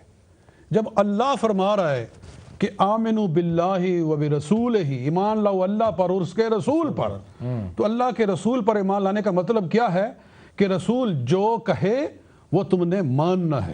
جب ہم نے کلمہ پڑھا لا الہ الا اللہ محمد رسول اللہ، تو پھر تو ان کو کہنا چاہیے کہ لا الہ الا اللہ محمد رسول اللہ کے بجائے وہ دوسرا پھر وہ لگائیں کہ جب نبی کے حکم کی بات ہی بات کر رہا ہوں، لیکن مجھے بڑی خوشی یہ ہو رہی ہے کہ ہم جو یہ محنت کر رہے ہیں یہ کام آ رہی ہے، ہمارے سامعین و ناظرین اس کو دیکھ رہے ہیں۔ ابھی ناظرین و سامعین میں سے ایک کال، ایک آواز ہمیں آئی ہے، وہ کہتے ہیں کہ اگلا جملہ پڑھیں، یعنی یہ جو ہم نے پڑھا ہے نا، دوسری حدیثوں کو ہم ردی کی طرح پھینک دیتے ہیں، وہ کہتے ہیں اگلا جملہ اس سے بھی خطرناک، وہ بھی آپ پڑھ کر سنا دیں۔ اچھا، اگر حدیثوں کا دنیا میں وجود نہ بھی ہوتا، ہاں اگر حدیثوں کا دنیا میں وجود نہ بھی ہوتا تب بھی میرے اس دعوے کو کچھ حرج نہ پہنچتا۔ ہاں خدا حدیث کی اہمیت دیکھیں ان کے نزدیک کتنی ہے کہ نہ بھی کوئی دنیا میں حدیث ہو تو کوئی بات کوئی نہیں، فرق نہیں پڑتا۔ میری وہی کافی ہے۔ حالانکہ اللہ تعالیٰ فرماتا ہے کہ میں نے تمام کائنات کو پیدا ہی اپنے محبوب کے لیے کیا ہے، یہ تمام کائنات اس کے لیے سجائی ہے، وہ آئے گا، وہ دنیا کو رہنمائی فرمائے گا اور اس کے مطابق دنیا میری رضا حاصل کرے گی۔ پورا یعنی یہ کارخانہ قدرت جس محبوب کے لیے سجایا گیا ہے، جس کی سلطنت بنایا گیا ہے، جس کو اس کا حکمران اور خلیفہ اعظم بنایا گیا ہے، اس کے فرامین، اس کے فیصلوں کی یہ حیثیت ہے کہ اگر ان کا وجود نہ بھی ہوتا تو ہمیں اگر کوئی حدیث نہ بھی ہوتی تو بھی کوئی بات نہیں ہے، جبکہ رسول پاک صلی اللہ علیہ وسلم تو کائنات کے آخری انسان کے لیے بھی رہنما بن کر آئے ہیں۔ وَمَا أَرْسَلْنَاكَ إِلَّا رَحْمَةً لِّلْعَالَمِينَ قُلْ يَا أَيُّهَا النَّاسُ إِنِّي رَسُولُ اللَّهِ إِلَيْكُمْ جَمِيعًا، اے قیامت تک آنے والے انسانوں میں تمہارا رسول بن کر آیا ہوں۔ یعنی حضور کی حدیث سے ہی قیامت تک رہنمائی کریں گی۔ اور قرآن پاک کی آیات قاری صاحب آپ بہتر مجھ سے قرآن پاک کیا ارشاد فرماتا ہے، وَمَا كَانَ لِمُؤْمِنٍ وَلَا مُؤْمِنَةٍ إِذَا قَضَى اللَّهُ وَرَسُولُهُ امرا ان يكون لهم الخيرة من امرهم۔ اور اس طرح دیگر احادیث بھی جس میں اللہ تعالیٰ فرماتا ہے کہ اگر یہ آپ کو حاکم نہ مانے فلا وربك لا يؤمنون حتى يحكموك فيما شجر بينهم ثم لا يجدوا في انفسهم حرج مما قضيت ويسلموا تسليما۔ اور اللہ فرماتا ہے وما ارسلنا من رسول الا ليطاع باذن اللہ، ہم رسول کو بھیجتے ہی اس لیے ہیں تاکہ اس کی اطاعت کی جائے۔ تو رسول پاک قیامت تک کے لیے رسول ہیں۔ اگر آپ کی حدیثوں کی وقت ہی ختم ہو گئی ہے، اگر آپ کے ارشادات کا معنی ہی باقی نہیں رہ گیا ہے۔ یہ تو حدیث پاک کی بات کر رہے ہیں، مسلمانوں کا، تمام امت مسلمہ کا متفقہ عقیدہ یہ ہے کہ قرآن، حدیث اور اس کے بعد اجماع امت وہ بھی واجب التعمیل اور واجب الاتباع ہے۔ اگر کوئی اس کا انکار کرتا ہے وہ دائرہ اسلام سے خارج ہو جاتا ہے۔ حدیث پاک کا درجہ تو اس سے بہت بلند ہے۔ جی ہاں، اور یہاں ایک اور بات بھی ہے، ایک اور حوالہ بھی اسی مضمون کے ساتھ تعلق رکھتا ہے کہ یہ ضمیمہ نزول المسیح کے اندر روحانی خزائن جلد نمبر 19 صفحہ 168 ہے۔ میں ابھی دکھاتا ہوں، جی فرمائیں آپ۔ وہ کہتا ہے کہ حدیث کا مذاق اڑاتے ہوئے، حدیث کو ٹھکراتے ہوئے واضح لفظوں میں کہتا ہے کہ فلا تبشروا بالنقل یا معشر الاعداء وکم من نقول قد فراها مسحر هل النقل شيء بعد ایحاء ربنا فأي حدیث بعده نتخیر۔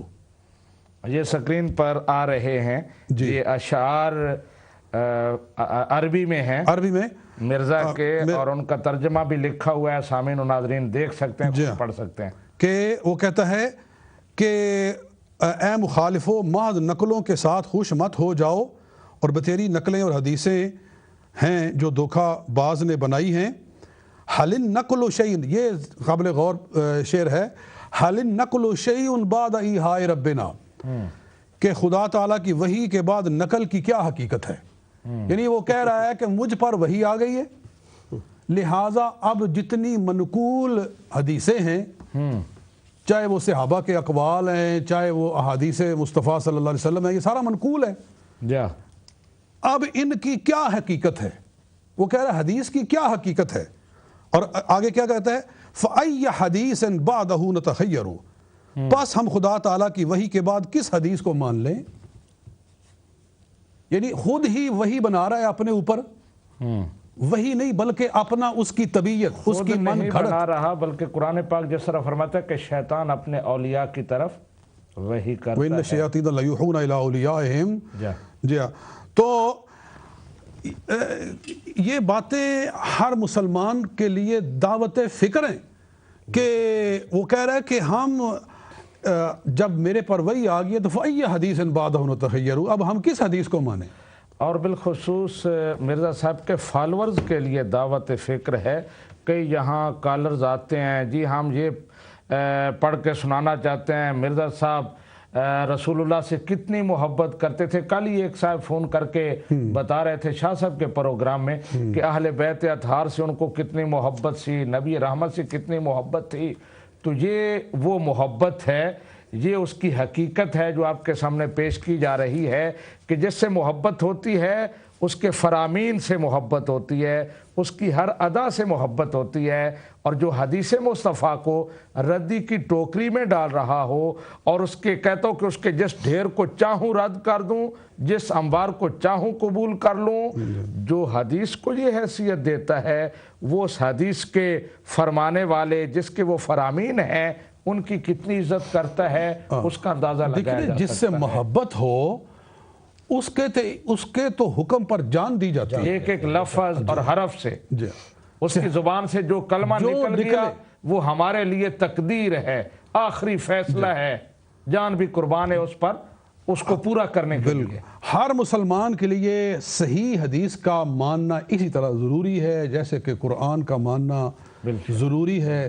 صحیح حدیث خبر واحد بھی ہو تو بھی اس پر عمل واجب ہے، جی، اور اس پر عمل نہ کرنا حرام ہے۔ بے شک اگر خبر واحد بھی ہو تو بھی اس پر عمل نہ کرنے والا حرام کا مرتکب ہے۔ اور پھر اگر خبر متواتر بن جائے، خبر مشہور ہو جائے، جی، تو خبر متواتر تو بعین ہی مثل قرآن ہے، اس کا منکر ایسے ہی کافر ہے جیسے قرآن کا منکر کافر ہے۔ ختم نبوت پر احادیث جو ہیں امت مسلمہ کا یہ متفق کا فیصلہ کہ وہ احادیث متواتر ہیں، یہ لا نبی آبادی کا ٹکڑا یہ حدیث متواتر ہے۔ اسی طرح یہ جو ابھی حدیث مبارکہ آپ نے پیش کی سیدنا علی اور مرتضیٰ کے حوالے سے، وہ بالکل حدیث متواتر ہے۔ میں یہاں پیش کروں گا حضرت شاہ ولی اللہ دہلوی، محدث دہلوی، جن کے بارے میں ان کا عقیدہ یہ ہے کہ وہ مجدد ہیں۔ حضرت شاہ ولی اللہ محدث دہلوی کو اصل مصفحہ میں مرزا خدا بخش مرزائی نے محدثین میں لکھا ہے، شاہ عبدالعزیز کو محدثین میں لکھا ہے۔ تو وہ کہتے ہیں کہ یہ حدیث مبارکہ متواتر ہے اور اس کو ماننا اسی طرح جیسے آپ نے فرمایا ضروری ہے، جس طرح قرآن پاک کی وحی کو ماننا ضروری ہے۔ تو یہ تو مسلمانوں کے لیے ہے نا قبلہ، یہ مسلمانوں کے لیے ہے جو اللہ اور اس کے رسول پر ایمان رکھتے ہیں، جنہوں نے لا الہ الا اللہ اور محمد رسول اللہ پڑھا ہے۔ لا الہ الا اللہ کہنے کا مطلب یہ ہے کہ جو کچھ خدا کہے وہ ہم نے ماننا ہے، اور محمد رسول اللہ پڑھنے کا مطلب یہ ہے کہ جو کچھ محمد مصطفیٰ صلی اللہ علیہ وسلم ہمیں فرما دیں وہ ہم نے ماننا ہے، جی، اس پر ہم نے ایمان رکھنا ہے۔ اور اگر ہم نے اس کو اٹھا کر ردی کی ٹوکری میں پھینکنا ہے تو پھر کس منہ سے محمد الرسول اللہ پڑھا جاتا ہے؟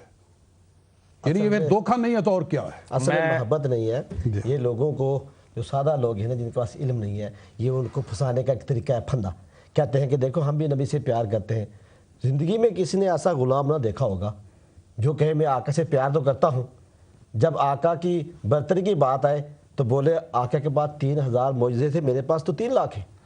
یہ بات جو ابھی ہم کر رہے تھے کہ کلمہ شریف جو لا الہ الا اللہ محمد رسول اللہ پڑھتا ہے، صاحب میں یہاں یہ بات واضح کر چکا ہوں کہ ان کا یہ کلمہ، وہ کہتے ہیں کہ محمد سے مراد ان کا وہ غلام احمد ہے، اور ان کی وہ ایک مسجد ہے افریقہ میں جس کی تصویر یہاں موجود ہے انٹرنیٹ پر اور دیگر کتابوں میں موجود ہے، جہاں وہاں لکھا ہے لا الہ الا اللہ احمد رسول اللہ۔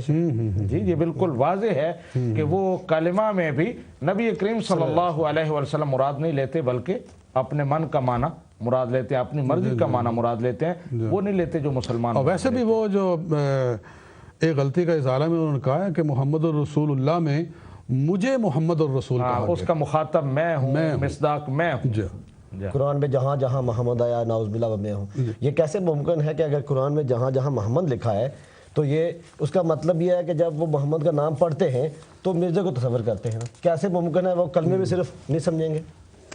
اچھا کوئی اور حدیث پاک آگے چلے پھر؟ جی فرمائیں۔ یہ تو درمیان میں ایک جملہ معترضہ آ گیا تھا کہ مرزا قادیانی حدیثوں کو کیا سمجھتا ہے، اور چونکہ ہم حدیثیں پیش کر رہے ہیں تو یہ ہم اصل میں صرف مسلمانوں کے لیے پیش کر رہے ہیں، جی بے شک، کہ جو حدیث کو مانتے ہیں، جن کے نزدیک حدیث ایسے ہی واجب الاطاعت ہے جیسے کہ قرآن پاک واجب الاطاعت ہے، ان کے لیے ہم پیش کر رہے ہیں۔ جن کے نزدیک حدیث کی حیثیت ہی نہیں ہے وہ تو نہیں ماننے والے، کبھی بھی نہیں مانیں گے، جتنی مرضی آپ ساری سیاستہ پڑھ دیں نہیں مانیں گے۔ ٹھیک ہے جی، ہماری مرضی کے خلاف ہے۔ لیکن یہ جو آپ نے گفتگو فرمائی حدیث پاک کی اہمیت، نبی کریم صلی اللہ علیہ وسلم کا مقام جو ہے عند اللہ، اس کی کیا مقام و مرتبہ ہے، تو ہو سکتا ہے وہ دوسرے جو لوگ ہیں ان کو بھی اللہ تبارک و تعالی اس کے ذریعے سے ہدایت عطا فرما دے، ان کے دلوں کے دروازے بھی کھل جائیں، تو اللہ تعالیٰ کے قدرت سے اور اس کی رحمت سے یہ بعید نہیں ہے۔ بالکل یہ بھی ایک حوالہ ہے، تحفہ گولڑویہ روحانی خزائن جلد نمبر 17 اور تحفہ گولڑویہ کی صفحہ نمبر 158 ہے، 158 روحانی خزائن کا۔ جی میں ابھی نکال لیتا ہوں، آپ فرمائیں۔ جی اس میں ہے کہ علماء مخالفین کا میری نسبت در حقیقت کوئی بھی عذر نہیں بجز اس بہودہ عذر کے کہ جو ایک ذخیرہ رتب و یابس حدیثوں کا انہوں نے جمع کر رکھا ہے اس کے ساتھ مجھے ناپنا چاہتے ہیں، حالانکہ حدیثوں کو میرے ساتھ ناپنا چاہیے تھا۔ بالکل، یہ سکرین پر سامعین و ناظرین آپ دیکھ سکتے ہیں جو الفاظ علامہ صاحب نے پڑھے کہ مخالفین کا میری نسبت در حقیقت اور کوئی بھی عذر نہیں بجز اس بیہودہ عذر کے کہ جو ایک ذخیرہ رتب و یابس، ذخیرہ رتب و یابس، یہاں رتب یابس لکھا ہوا ہے، حضرت کی تحریریں اسی طرح ہوتی ہیں، اردو بھی جو ہے وہ بھی قابل رحم ہے۔ ذخیرہ رتب یابس حدیثوں کا انہوں نے جمع کر رکھا ہے، ان کے ساتھ مجھے ناپنا چاہتے ہیں، حالانکہ ان حدیثوں کو میرے ساتھ ناپنا چاہیے تھا۔ تو کتنا بڑا ظلم ہے کہ معیار قرآن و سنت نہیں ہے، معیار یہ حضرت ہیں کہ جو آیات، جو احادیث کسی انداز میں جنہیں ان کے خیال میں ان کو سپورٹ کرتی ہیں وہی صحیح ہیں، اس کے علاوہ کوئی صحیح نہیں ہے، تو اس سے بڑا ظلم کیا ہو سکتا ہے؟ تو یہ جو قرآن سے آیات پیش کی جاتی ہیں، احادیث پیش کی جاتی ہیں، وہ تو صرف تکلف ہے، ورنہ تو دعویٰ جو آپ نے حوالہ پیش کیا کہ اٹل وہی ہے، صحیح وہی ہے جو کچھ میں نے فرمایا۔ فَأَيَّ حَدِيثٍ بَعْدَهُ نَتَخَيَّرُ، کہ اب اس کے بعد میں کون سی حدیث قبول کروں جب مجھ پر وہی آ گئی ہے، تو میں پھر کس حدیث کو قبول کروں؟ اس کا مطلب یہ ہے کہ وہ اپنی وحی کو، بلکہ یہ سمجھیں کہ وہ اپنے منصب کو آقا کریم صلی اللہ علیہ وسلم کے مقابلے میں پیش کر رہا ہے، اور اس سے بھی بڑھ کر۔ جی بالکل، کہ بھئی مطلب ہے اب میں ہوں، اب میری کلام سے جو بھی حدیث ٹکرائے گی، چاہے وہ بخاری کی ہو، مسلم کی ہو، متفق علیہ ہو، صحاح ستہ میں ہو، جہاں بھی ہو، کتنی ہی مضبوط کیوں نہ ہو، سند کے لحاظ سے، مضمون کے لحاظ سے عمدہ کیوں نہ ہو، لیکن چونکہ میرے مزاج کے خلاف ہے اس لیے میں اس کو پھینک سکتا ہوں۔ لا حول ولا قوت الا باللہ العلی العظیم۔ نقل کفر نباشد، یوں کہہ رہا ہے حالانکہ حدیثوں کو میرے ساتھ ناپنا چاہیے تھا، یعنی ہمارے نزدیک تو آج حدیث کی صحت اور ضعف کے جانچنے کا یہی معیار ہے کہ اس کی سند پر بحث کی جائے۔ بے شک اگر اس کی سند تمام اس کے روات بالکل صحیح ہیں، قابل اعتماد ہیں، ثقہ ہیں، ثبت ہیں، تو پھر اس حدیث کو مانے بغیر کوئی چارہ نہیں، سر نگو ہمارا ہو جاتا ہے اس کے آگے، سر تسلیم خم ہے۔ لیکن یہ شخص کہہ رہا ہے کہ حدیثوں کو میرے ساتھ ناپو، یعنی معیار میں ہوں، اگر میں کہہ دوں صحیح ہے تو مان لو، میں کہہ دوں پھینک دو تو حدیث کو پھینک دو۔ لا حول ولا انا للہ و انا الیہ راجعون۔ جی حدیث مبارکہ، تو ہم بات کو اس طرف لے گئے، یہ ضروری تھا بتانا کہ جس شخص کے بارے میں یا جس جماعت کے بارے میں ہم بات کر رہے ہیں وہ حدیث کو سمجھتے کیا ہیں۔ لیکن پھر بھی ہمارا حق ہے کہ ہم حدیثیں پڑھتے ہی رہیں گے انشاءاللہ موت تک، جب تک ہمارے جسم میں جان ہے ہم تو ہم اپنے آقا کے فرامین کو سناتے ہی رہیں، بے شک، اور مسلمان ان کے آگے اپنا سر جھکاتے ہی رہیں۔ بے شک۔ جی تو لیجئے جی ایک حدیث اور سماعت فرمائیں کہ یہ حضرت انس رضی اللہ عنہ سے یہ حدیث مروی ہے، ان النبوۃ والرسالۃ قد انقطعت فلا رسول بعدی ولا نبی۔ جی جی میں ابھی دکھاتا ہوں، جی ترمذی،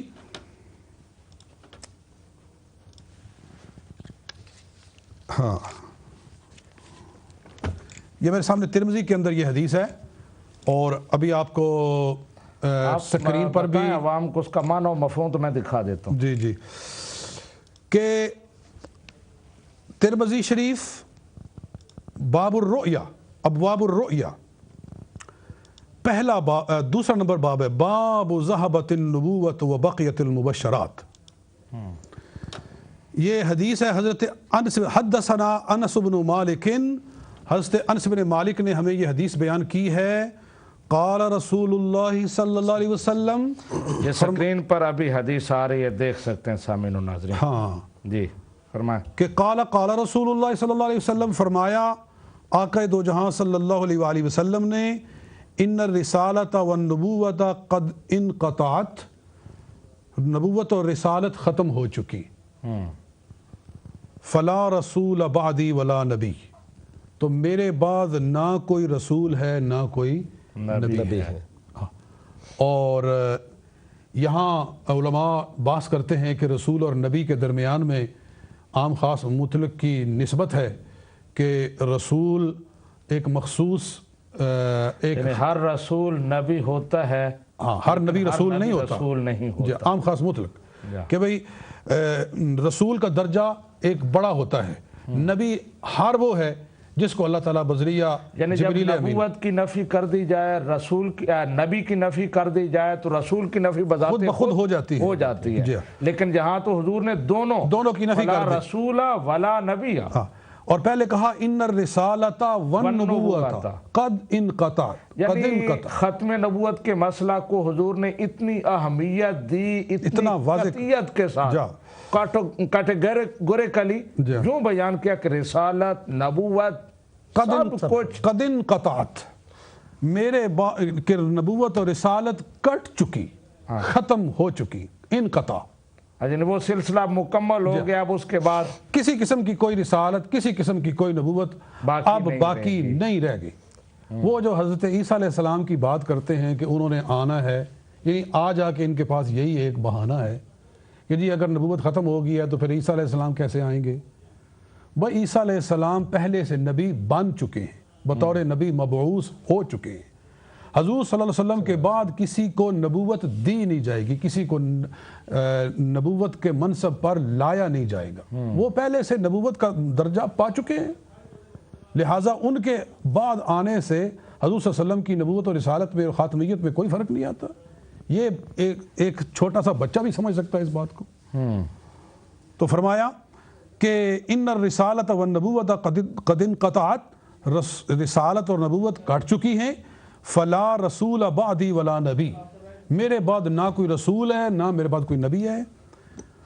قال فشق ذلک علی الناس، یہ بات لوگوں پر بھاری گزری کہ اب کیا ہوگا، اب کوئی رسول نہیں آئے گا، کوئی نبی نہیں آئے گا، یہ لوگ سوچ میں پڑ گئے، مخلوق خدا کا کیا بنے گا، کیسے رہنمائی کیسے؟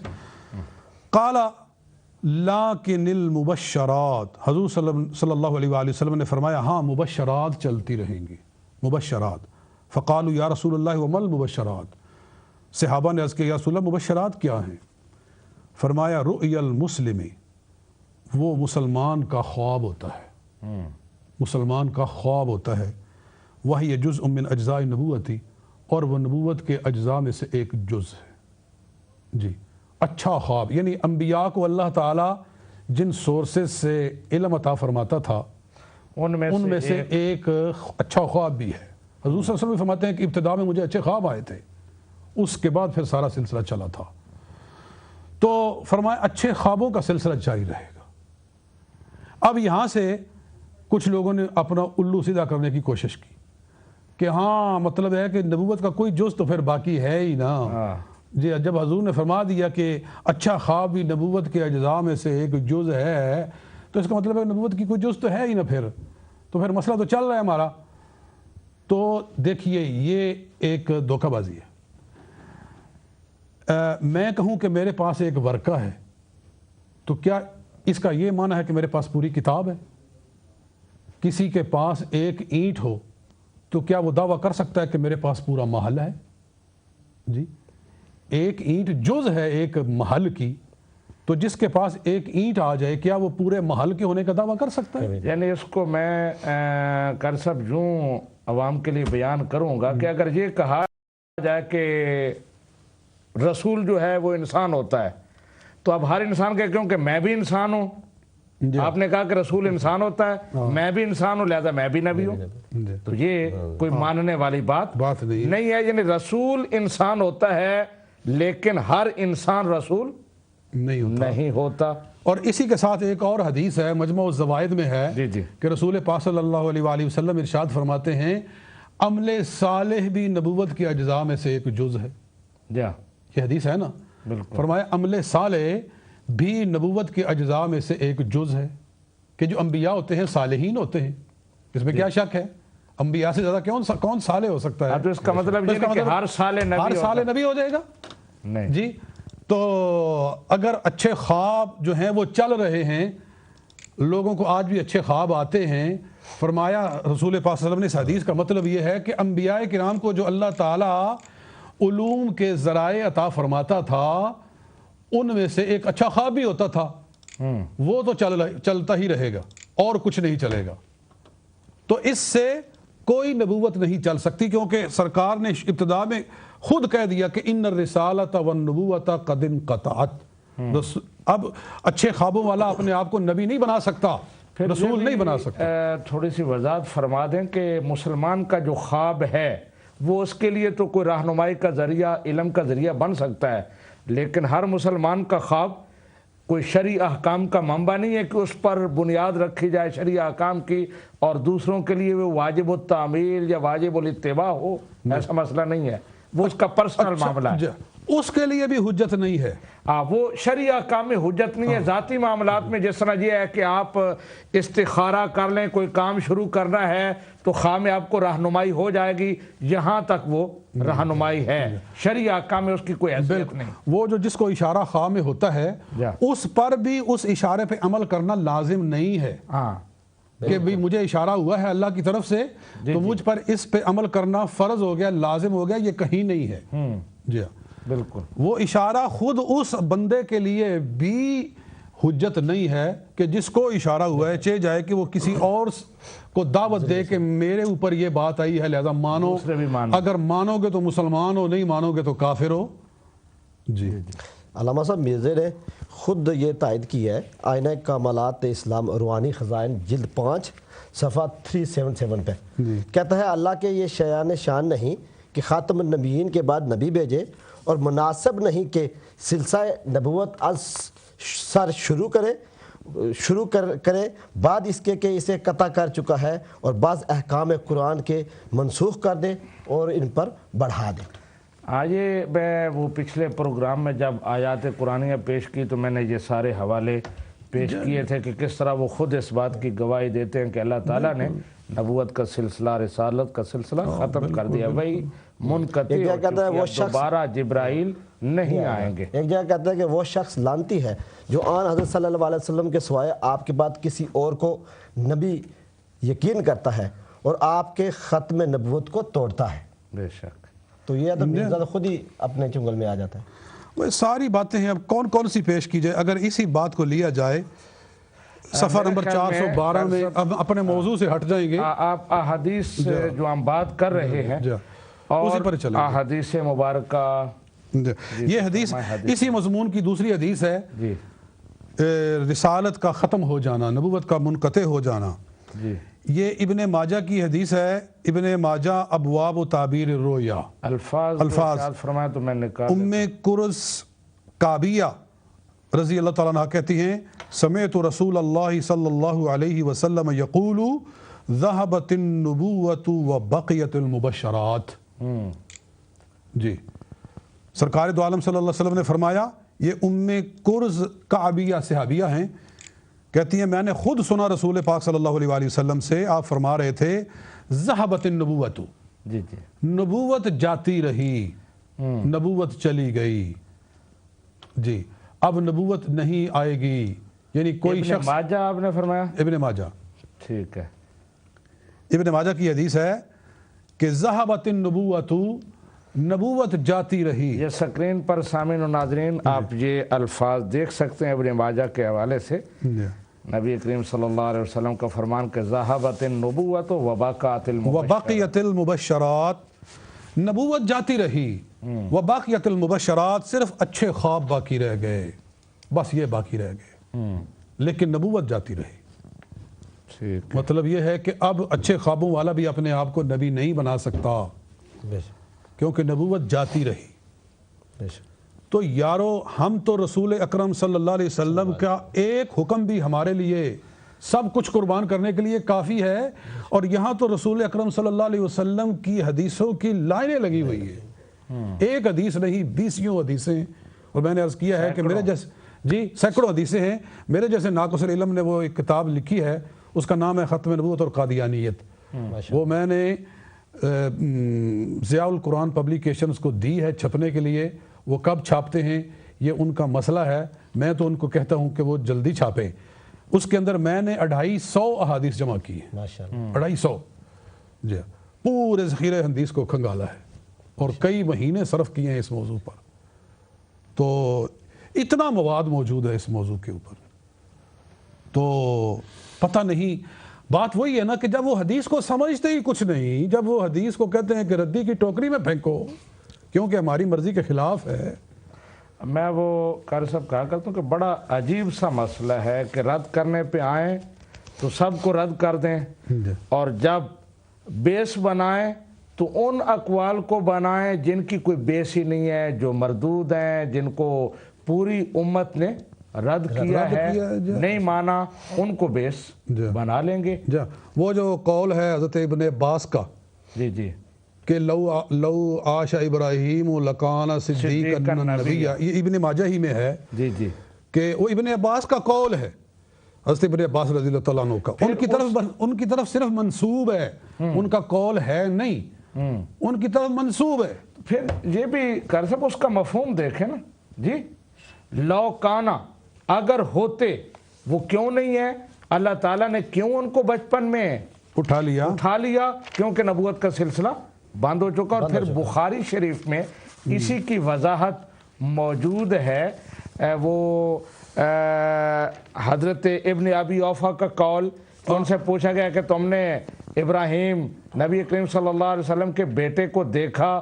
تو وہ کہتے ہیں کہ وہ تو بچپن میں وصال فرما گئے کیونکہ نبوت نہیں ہے. اگر وہ زندہ رہتے، اگر نبوت باقی ہوتی. میں وہ قول ابھی دکھاتا ہوں یہاں، یہ ابن ماجہ میں بھی ہے 25. ایک منٹ میں وہ حدیث سے، ہاں بالکل اس پر بھی بات ہو جائے تو اچھی بات ہے کہ ماننے پہ آئیں تو بالکل کمزور، انتہائی منکر قسم کے الفاظ کو ماننے کے لیے تیار ہو جاتے ہیں، اور نہ ماننا ہو تو حضور پاک صلی اللہ علیہ وسلم کے پورے ذکر کو وہ ٹھکرا دیتے، کہتے ہیں بس ٹھکرا دو جب فائدہ لینا ہو. جی ہمارے وہ حدیث مبارکہ سکرین پر بخاری شریف کے حوالے سے آ رہی ہے کہ حدثنا اسماعیل قلت ابن ابی اوفا رایت ابراہیم ابن النبی صلی اللہ علیہ وسلم قال مات صغیرا ولو قضی ان یکون بعد محمد صلی اللہ علیہ وسلم نبی عاش ابنہ ولکن لا نبی بعدہ.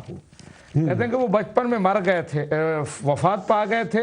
اگر اللہ تعالیٰ کو منظور ہوتا کہ حضور کے بعد بھی کوئی نبی ہو تو پھر آشا، وہ زندہ رہتے، ولیکن لا نبی بعدہ، لیکن آپ کے بعد نبوت ہے. اس جگہ بھی ہے قبلہ، یہ ابن ماجہ میں جہاں یہ حدیث ہے نا، یہ ابن عباس کا قول ہے، اس سے بالکل پہلے یہی بخاری والا بھی یہاں موجود ہے. بالکل ٹھیک، کہ وہ حضرت عبداللہ بن ابی اوفا کہتے ہیں کہ مات وہو صغیر، حضرت ابراہیم حضور کے چھوٹے بیٹے بچپن میں فوت ہو گئے، وَلَوْ قُضِيَ أَن يَكُونَ بَعْدَ مُحَمَّدٍ نَبِيٌّ، اگر خدا کے ہاں یہ بات ہوتی کہ حضور کے بعد کوئی نبی آنے والا تھا تو لعاشا وہ ضرور زندہ رہتے، وَلَٰكِن لَا نَبِيَّ بَعْدَهُ، لیکن حضور کے بعد کوئی نبی ہے ہی نہیں، اس لیے اللہ تعالیٰ نے حضور صلی اللہ علیہ وسلم کے بیٹے کو بچپن میں اٹھا لیا۔ یہ ایک بڑی گہری حکمت کی بات ہے کہ نبی پاک صلی اللہ علیہ وسلم کو اللہ تعالیٰ نے 4 بیٹے عطا فرمائے اور چاروں بچے آپ کے شیر خارگی میں اٹھا لیے گئے۔ حالانکہ حضور صلی اللہ علیہ وسلم کی بیٹیاں زندہ رہیں، وہ جوان ہوئیں، ان کی شادیاں ہوئیں، اپنے گھروں میں گئیں، انہوں نے بھرپور زندگی گزاری، ان میں سے بعض کی اولادیں بھی ہوئیں، لیکن نبی کریم صلی اللہ علیہ وسلم کی نسل چلی آپ کی بیٹی میں سے جناب خاتون جنت سے چلی۔ اس میں کیا حکمت ہے کہ حضور کی بیٹی، قدرت ہے کہ بیٹوں سے نسل چلتی ہے، تو یہ کیوں بدلا گیا؟ کیوں بدلا گیا؟ اس لیے بدلا گیا قبلہ کہ اگر حضور صلی اللہ علیہ وسلم کا کوئی بیٹا بڑی عمر کو پہنچتا یا حضور صلی اللہ علیہ وسلم کے بعد موجود ہوتا تو کئی فتنہ پرور لوگ کہتے کہ اگر پہلے نبیوں کے بیٹے نبی بنتے تھے تو حضور تو سید المرسلین ہیں، حضور صلی اللہ علیہ وسلم تو سید الانبیاء ہیں، آپ کا زیادہ حق بنتا ہے کہ آپ کے بچوں کو نبی مانا جائے۔ وہ حضور کی نرینہ اولاد کو نبی بنا لیتے، ان کی نبوت کا اقرار کر لیتے، اعلان کر دیتے۔ اللہ تعالیٰ نے حضور صلی اللہ علیہ وسلم کے مقام ختم نبوت کے تحفظ کے لیے حضور صلی اللہ علیہ وسلم کی ساری نرینہ اولاد کو بچپن میں اٹھا لیا۔ بالکل ٹھیک ہے جی، اس لیے اللہ تعالیٰ فرماتا ہے ما کان محمد ابا احد من رجالکم، کہ رسول پاک صلی اللہ علیہ وسلم تم میں سے کسی مرد کے باپ نہیں ہیں، کسی مرد کے باپ نہیں۔ مطلب یہ کہ ہم نے ان کے کسی بچے کو مرد کی عمر تک پہنچنے ہی نہیں دیا، بالغ نہیں ہوا، بالغ نہیں کہ مرد کہلائیں، ایسا نہیں ہوا۔ کیوں نہیں ہوا؟ اسی لیے کہ کہیں ان میں سے کسی کو نبی نہ بنا لیا جائے، اور نبوت کا جو ختم نبوت کا جو منصب ہے اس کے اندر کوئی رخنہ اندازی کرنے کی کوشش نہ کرے۔ بلکہ میں دوسرے اینگل سے یوں کہوں گا کہ رسول پاک صلی اللہ علیہ وسلم اگر چاہتے تو آپ کے بچے زندہ رہتے، مگر رسول پاک صلی اللہ علیہ وسلم نے اپنے 4 بیٹوں کی قربانی دے کر منصب ختم نبوت کا تحفظ کیا ہے۔ ماشاءاللہ، بہت خوبصورت، سبحان اللہ۔ جی، اپنے 4 بیٹوں کی قربانی دی ہے اس شان نبوت کے تحفظ کے لیے۔ بے شک، اس لیے میں آپ کو مبارکباد پیش کرتا ہوں، آپ جو سلسلہ چلا رہے ہیں اور کہ ختم نبوت جان ایمان ہے۔ یہ کیوں جان ایمان ہے؟ اس لیے کہ یہ وہ منصب ہے جس کے لیے ہمارے آقا اپنے بیٹے قربان کر رہے ہیں۔ بے شک، سبحان اللہ، جی۔ بے شک۔ تو لیکن ان لوگوں کو اگر وہ منصب آپ نے جو ابن ماجہ والی پیش کی تو وہ ابھی میں یہ سکرین پر پیش کر رہا ہوں، وہ دونوں اقوال، ایک تو وہ جس میں وجہ بیان کی گئی ہے کہ نبی کریم صلی اللہ علیہ وسلم کے بیٹے بچپن میں کیوں فوت ہو گئے، اس لیے یہ یہاں اس جو میں پیش کر رہا ہوں 1499 نمبر ہے حدیث مبارکہ کا، میرے وہ جو یہاں میرے پاس سافٹ ویئر ہے اس کے مطابق ابن ماجہ کا۔ اور دوسرا قول جو آپ نے فرمایا کہ اگر ابراہیم زندہ رہتے تو لکان صدیق کا نبی ہے، یہ 1500 کا نمبر ہے، تو بالکل دونوں اکٹھے بالکل ساتھ میں ہیں، ایک ہی باب میں، باب ما جاء فی الصلاۃ علی ابن رسول اللہ صلی اللہ علیہ وسلم، اس باب میں۔ وہ جو پنجابی میں کہا جاتا ہے نا کہ میٹھا میٹھا ہپ ہپ تے کوڑا کوڑا تھو، تو وہ جو ایک لفظ کوئی ان کے خیال میں ان کو سپورٹ کرتا ہے اس پر، لیکن حالانکہ میں نے بتایا کہ وہ سپورٹ نہیں کرتا۔ لو آشا لکانا صدیق النبی، اگر وہ زندہ رہتے، کیوں اس طرح تو حدیث مبارکہ ہے لو کانا نبیون لکانا عمر، لو کانا بعدی نبیون لکانا عمر، اگر میرے بعد نبی ہونا ہوتا تو عمر ہوتا، کیونکہ نبوت نہیں ہے لہذا عمر نہیں ہے، عمر نہیں ہے تو پھر اور بھی کوئی نہیں ہو سکتا۔ تو یہاں ایک اور بھی عرض کر دوں قبلہ، جی فرمائیں، کہ یہ جو ابن عباس رضی اللہ عنہ کی طرف منسوب قول ہے کہ اگر ابراہیم حضور کا بیٹا بڑا ہوتا، زندہ رہتا تو نبی ہوتا، اس کی سندی حیثیت کیا ہے، اسنادی حیثیت کیا ہے؟ تو اس کا راوی ہے ابراہیم بن عثمان، وہ کہتا ہے مجھے بیان کیا حکم بن عتیبہ نے. جی تو یہ ابراہیم بن عثمان اس کا راوی ہے اس قول کا. اور ہاں، اور ابراہیم بن عثمان کس کماش کا آدمی ہے، کس طبع کا انسان ہے؟ تو یہ میرے پاس تہذیب التہذیب ہے جی، یہ فن رجال کی سب سے مفصل اس سے زیادہ تفصیلی فن رجال کی کوئی کتاب نہیں ہے جی. اس کے اندر اس کا جلد نمبر پہلی ہے، اور ابراہیم بن عثمان کے بارے میں وہ لکھتے ہیں راوی نمبر 257. ابراہیم بن عثمان یہ کیسا آدمی ہے؟ قال احمد و یحییٰ و ابو داود ضعیف، وقال یحییٰ ایضا لیس بثقۃ، وقال البخاری سکت عنہ، وقال الترمذی منکر الحدیث، وقال النسائی والدولابی متروک الحدیث. یہ سارے ائمہ اس کے بارے میں کیا کہہ رہے ہیں کہ امام ابو داؤد کہہ رہے ہیں یہ ضعیف ہے، امام احمد بن حنبل کہہ رہے ہیں، حضرت یحییٰ ابن یحییٰ کہہ رہے ہیں کہ یہ راوی ضعیف ہے، اور امام نسائی کہہ رہے ہیں، امام ترمذی کہہ رہے ہیں یہ منکر الحدیث ہے، یعنی اس کی حدیث قابل انکار ہے، اس کی حدیث کا انکار کر دو، نہ مانو اس کو. یہ ائمہ کہہ رہے ہیں. اور وقال النسائی والدولابی متروک الحدیث، کہ یہ شخص متروک الحدیث ہے. وقال ابو حاتم ضعیف الحدیث سکتوا عنہ وترکوا حدیثہ. ائمہ محدثین نے اس سے خاموشی اختیار کی اور اس کی حدیث کو ترک کر دیا ہے. اس طرح کا انسان ہے یہ. اور وقال الجوزجانی ساقط الحدیث، اور امام جوزجانی کہتے ہیں یہ ساقط الحدیث ہے، اس کی حدیث نہ قابل قبول ہے، اعتبار یعنی درجہ احتجاج سے ساقط ہے. جی. وقال صالح ضعیف لا یکتب حدیثہ، وہ کہتے ہیں کہ اس کی حدیث نہ لکھی جائے. یہ اس طرح کا آدمی ہے.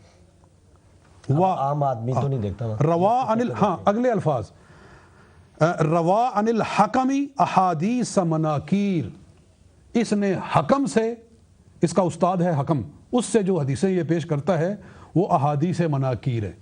پھر کل سے بڑی سیدھی سی بات ہے کہ اگر یہ حکم بن عتیبہ بے شک ثقہ بھی ہو، یہ حدیث صحیح بھی ہو اور اس کا معنی وہی بنتا ہو، لیکن دوسری طرف 250-300 احادیث جو بڑی صراحت کے ساتھ نبی رحمت صلی اللہ علیہ وسلم فرمایا کہ نبوت اور رسالت منقطع ہو چکی ہے، فلا رسول بعدی ولا نبی بعدی.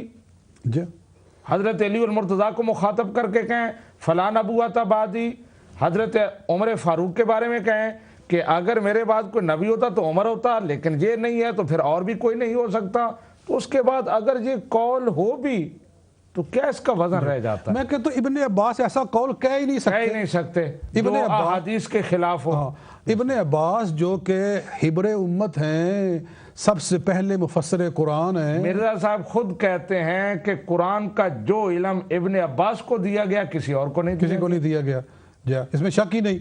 تو وہ یہ بات کہہ ہی نہیں سکتے. یہ یقیناً اس شخص ابراہیم بن عثمان جیسے شخص نے کہ جس کو تمام محدثین ساقط الاعتبار کہہ رہے ہیں، ضعیف کہہ رہے ہیں، منکر کہہ رہے ہیں جی، اور ناقابل حجت کہہ رہے ہیں، ماننے پہ آئیں تو یہ شخص، یہ قوم جو ہے، یہ جماعت جو ہے، اس قسم کے قول کو لے کر شور مچانا شروع کر دیتی ہے لوگوں کو. جی. اور نہ ماننا ہو تو جو حدیثیں ہم آپ کے سامنے سینکڑوں کی تعداد میں پیش کر رہے ہیں ان کو وہ نہیں مانیں گے. اچھا، اب میں وہی ہے کہ لا تقربوا الصلاۃ وانتم سکارى. عبداللہ بن عباس کی بات چلی ہے، ان کا قول جیسے آپ نے فرمایا کہ وہ کیسے کہہ سکتے ہیں.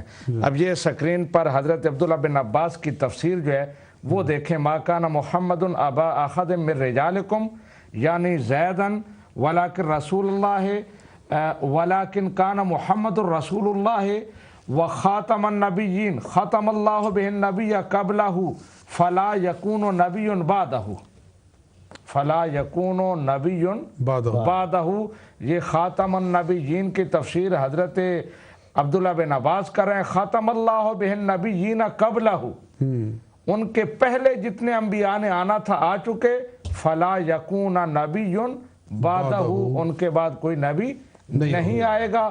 تو اس کے بعد حضرت عبداللہ بن عباس کی طرف کوئی ایسا قول منسوب کرنا کہ اس کا مفہوم یہ بنتا ہے کہ آپ کے بعد نبوت جاری ہے، کوئی نبی ہو سکتا ہے، تو یہ کتنا بڑا جھوٹ ہوگا، کتنا بڑا اگر اس کو اگر بالفرض for the time being just for a second اگر اس کو مان بھی لیں تو اس کا معنی کیا ہے کہ لکان اہلا للنبوت، جی لو عاش ابراہیم لکان اہلا لان یکون صدیقا نبیا، کہ وہ اہل تھا اس بات کا کہ نبی بنے، یعنی چونکہ حضور کا بیٹا تھا تو اگر زندہ رہتا تو وہ اس بات کا حقدار ہوتا، لیکن اللہ نے کیوں نہیں زندہ رہنے دیا کہ نبی ہی نہیں ہے آپ کے بعد، کوئی آ ہی نہیں سکتا ہے۔ وہ بالکل جیسے کہ لو کان بعدی نبی لکان عمر، وہ حدیث بھی پیش کر دیں، اس پر بھی تھوڑی سی بحث ہو جائے کہ لو کان بعدی نبی لکان عمر۔ پھر یہ بھی آپ فرما دیں کہ یہ لو آشا لو جو ہے وہ کس کے لیے آتا ہے؟ ناممکن کے لیے۔ لو کان فیہم آلہۃ الا اللہ، بالکل، یعنی لو کا یہ گرامر کا اصول ہے کہ لو جو آتا ہے وہ ناممکنات کے لیے، محالات کے لیے، جو محال ہو چیز۔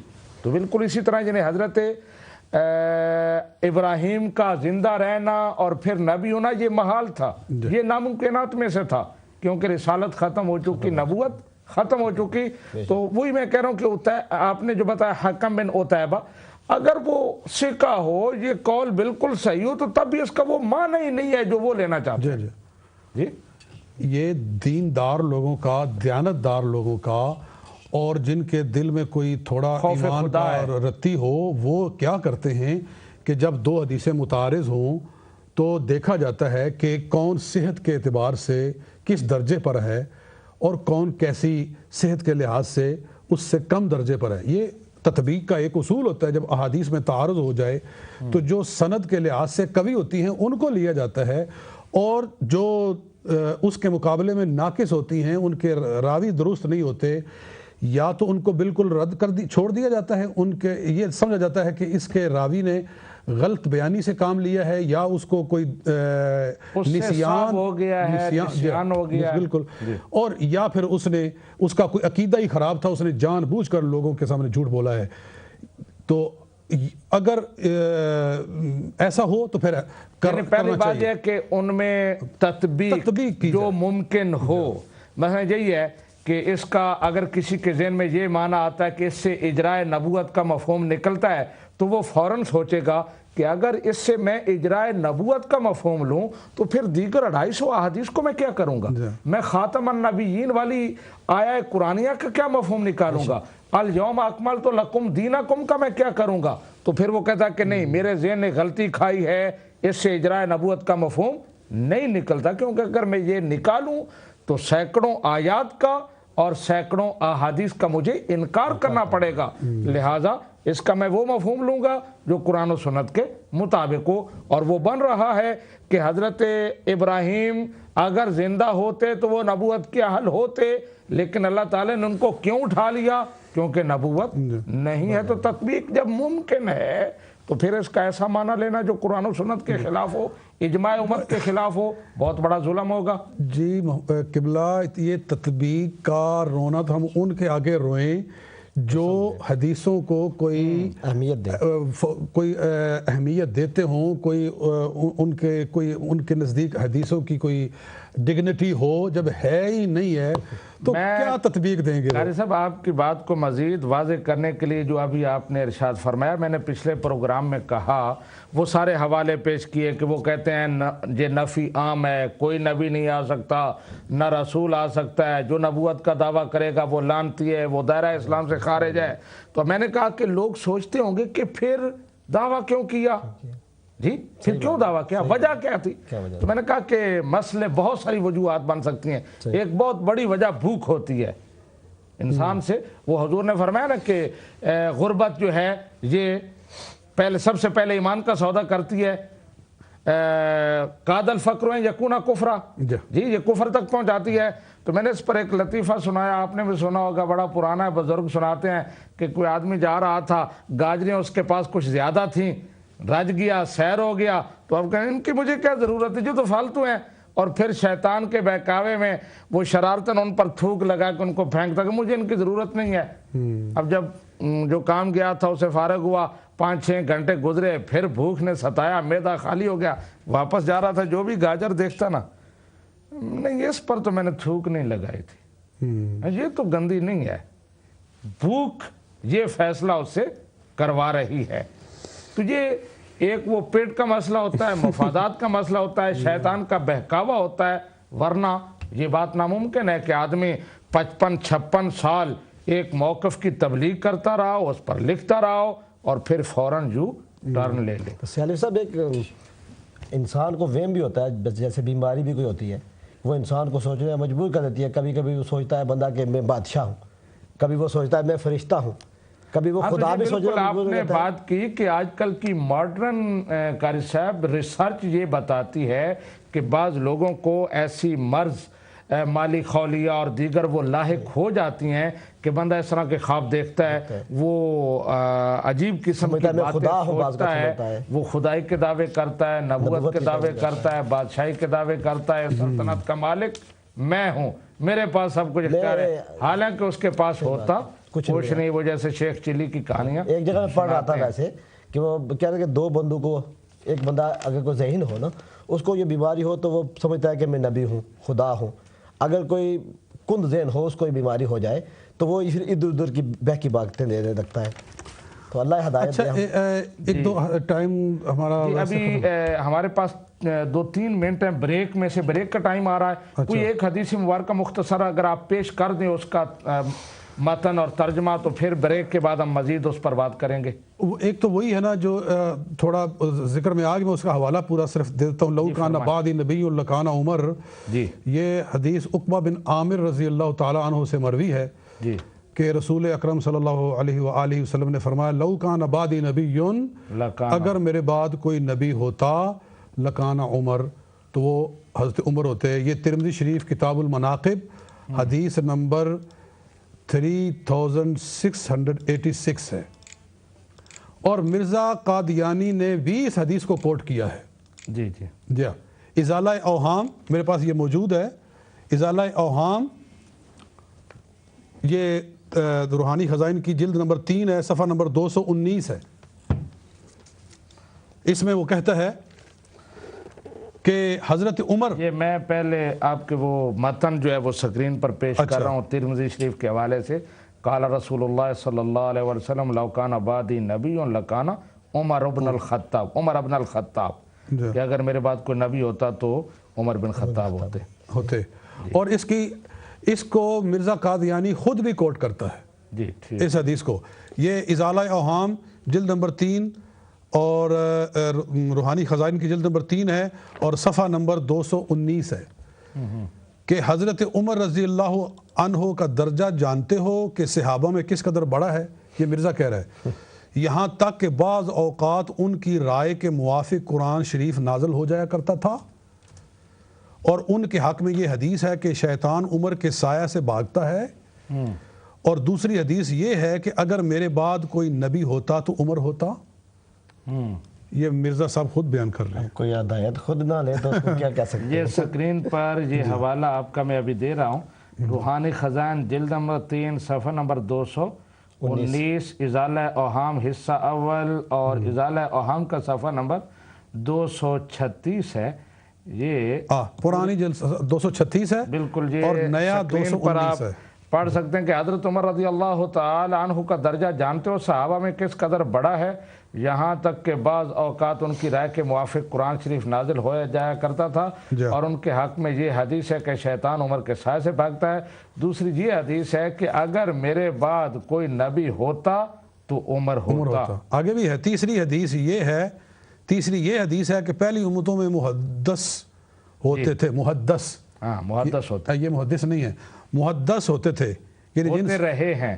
اگر اس امت میں کوئی محدث ہے تو وہ عمر ہے۔ اگر اس امت میں کوئی محدث، ایک بریک چند منٹ کی بریک لیتے ہیں اور اس کے بعد یہیں سے ہم بات شروع کریں گے اور یقیناً سامعین و ناظرین ہمارے ساتھ رہیں گے۔ السلام علیکم ورحمۃ اللہ وبرکاتہ۔ سامعین و ناظرین، پروگرام میں پھر آپ کو خوش آمدید کہتا ہوں۔ یقیناً آپ کو بھی احساس ہوا ہوگا، مجھے احساس ہوا ہے، میں یہ بریک کرا کے اور کر کے پریشان ہوا ہوں کہ قاری صاحب کا جو تسلسل گفتگو کا چل رہا تھا، بڑی علمی گفتگو اور احادیث کے حوالے، وہ تسلسل ٹوٹنا نہیں چاہیے تھا، لیکن بعض مجبوریاں ہوتی ہیں، تو ہم کوشش کریں گے کہ اس تسلسل کو پھر برقرار رکھیں، اس کو جاری کریں، جہاں وہ سلسلہ ٹوٹا تھا وہاں سے جوڑیں۔ تو میں پھر قاری محمد طیب نقشبندی صاحب کی خدمت میں جاؤں گا کہ وہ احادیث غالباً پیش کر رہے تھے، لوکان آبادی نبیوں لکانا عمر ابن الخطاب، اس پر بات کریں اور مزید ٹھیک ہے۔ ایک تو اس حدیث پہ بات تو یہ گویا کہ اجمالی طور پر ہو چکی کہ مرزا قادیانی نے خود اس حدیث کو کوٹ کیا ہے کہ جیسے کہ آپ نے دکھا دیا تھا نا پہلے کہ اگر میرے بعد نبی ہوتا تو عمر ہوتا۔ یہ نبی پاک صلی اللہ علیہ وآلہ وسلم خود ارشاد فرما رہے ہیں، اگر میرے بعد کوئی نبی ہوتا۔ یہ دیکھو نا، یہ مرزا قادیانی نے بھی یہی لکھا ہے۔ دوسری حدیث یہ ہے کہ اگر میرے بعد کوئی نبی ہوتا، کوئی، یہ لفظ کتنا عام ہے، عموم کے لیے آ رہا ہے۔ کوئی بھی انسان، اگر کوئی نبی ہوتا، کسی قسم کا بھی نبی، یعنی وہ ذلی نبی بنایا ہے اور بروزی بنایا ہے، تو یہ کسی بھی قسم کا اگر کوئی ذلی بروزی تھا بھی تو اس کی بھی نفی کر دی گئی ہے کہ کوئی ذلی بروزی نہیں ہے۔ تو اور یہ بات بھی یاد رکھنا چاہیے ہمارے ناظرین کو جو خصوصاً قادیانی اور مرزائی ہیں، کہ یہ تو مانتے ہیں نا کہ قرآن کے بعد کوئی کتاب نہیں ہے، یہ سارے مانتے ہیں نا، یہ مرزائی بھی مانتے ہیں، اور رسول پاک صلی اللہ علیہ وسلم کی شریعت کے بعد کوئی شریعت نہیں، یہ کہنے کی حد تک تو یہ بھی کہتے ہیں، سارے کہتے ہیں۔ تو اگر حضرت عمر فاروق نبی بنتے بھی تو حضور کے امتی ہی ٹھہرتے نا، امتی نبی ہی ہوتے نا، امتی بھی ہوتے نبی بھی ہوتے۔ جی تو اس حدیث یہ جو تعویل کرتے ہیں کہ وہ جو نفی ہے وہ اصلی نبی کی ہے، یہ امتی نبی ہے، یہ اس نفی میں نہیں آتا، تو حضرت عمر امتی تھے، آپ نے ان کی نفی کر دی کہ وہ نہیں ہے، تو یہ کوئی امتی نبی نہیں ہے۔ یہ حدیث ہے ہی اس موضوع پر کہ جو غیر شریعتی، غیر تشریعی نبی، غیر صاحب کتاب، غیر شرعی نبی، غیر شرعی نبی، جس کو کہتے ہیں کہ امتی نبی، کہتا ہے نا مرزا، کہتا ہے میں امتی نبی ہوں، میں نبی بھی ہوں، میں امتی بھی ہوں، میں نبی بھی ہوں۔ تو اگر کوئی امتی نبی ہوتا تو حضور فرماتے ہیں عمر ہوتا، اور وہ عمر کہ جس کے بارے میں خود مرزا قادیانی لکھ رہا ہے کہ ان کی شان یہ ہے کہ جن کے سائے سے شیطان بھاگتا ہے، اور یہ فرمایا حضور صلی اللہ علیہ وآلہ وسلم نے کہ ان کی زبان پر قرآن نازل ہوتا ہے۔ قرآن پاک کی کتنی آیات ہیں جو فاروق اعظم رضی اللہ عنہ کی رائے پر اللہ تعالیٰ نے نازل فرمائی ہے، اور وہ جناب امام سیوطی نے پوری کتاب لکھی ہے، قطف و ثمر فی موافقت عمر، جی، اس میں قریباً 18 آیات ہیں قرآن پاک کی جو خاص حضرت عمر فاروق کی رائے پر اللہ نے نازل فرمائی، یعنی ان کی رائے اللہ کی وحی کے ساتھ اتنی قربت رکھتی تھی، اتنا ان کا ذہن رسا تھا کہ ان کے دماغ میں خیال آتا تھا تو اللہ اس کے مطابق قرآن نازل فرما دیتا تھا۔ اس لیے حضور فرما رہے ہیں کہ اگر میرے بعد کوئی نبی بنتا تو عمر بنتا، امتی ہو کر نبی ہوتا تو عمر امتی ہو کر نبی ہوتا۔ تو جب وہ نبی نہیں بن سکتے، حضور ان کی نفی کر رہے ہیں، تو یہ 14 صدیوں کے بعد ایک انسان کھڑا ہو گیا ہے۔ جن کے سائے سے شیطان بھاگتا ہے وہ نبی نہیں بنے، تو جن کے ساتھ شیطان رہتا ہے وہ کیسے بن سکتے ہیں؟ یعنی ایسا کوئی آدمی جس کے ساتھ شیطان رہتا ہو وہ کیسے نبی بن سکتا ہے؟ بالکل، کہ بلکہ سارا کچھ کیا ہی شیطان نے ہے۔ وَإِنَّ الشَّيَاطِينَ لَيُوحُونَ إِلَىٰ أَوْلِيَائِهِمْ، قرآن پاک ارشاد فرما رہا ہے کہ بسا اوقات کسی بندے پر شیطانی وحی آتی ہے، وہ اس کو رحمانی سمجھ لیتا ہے۔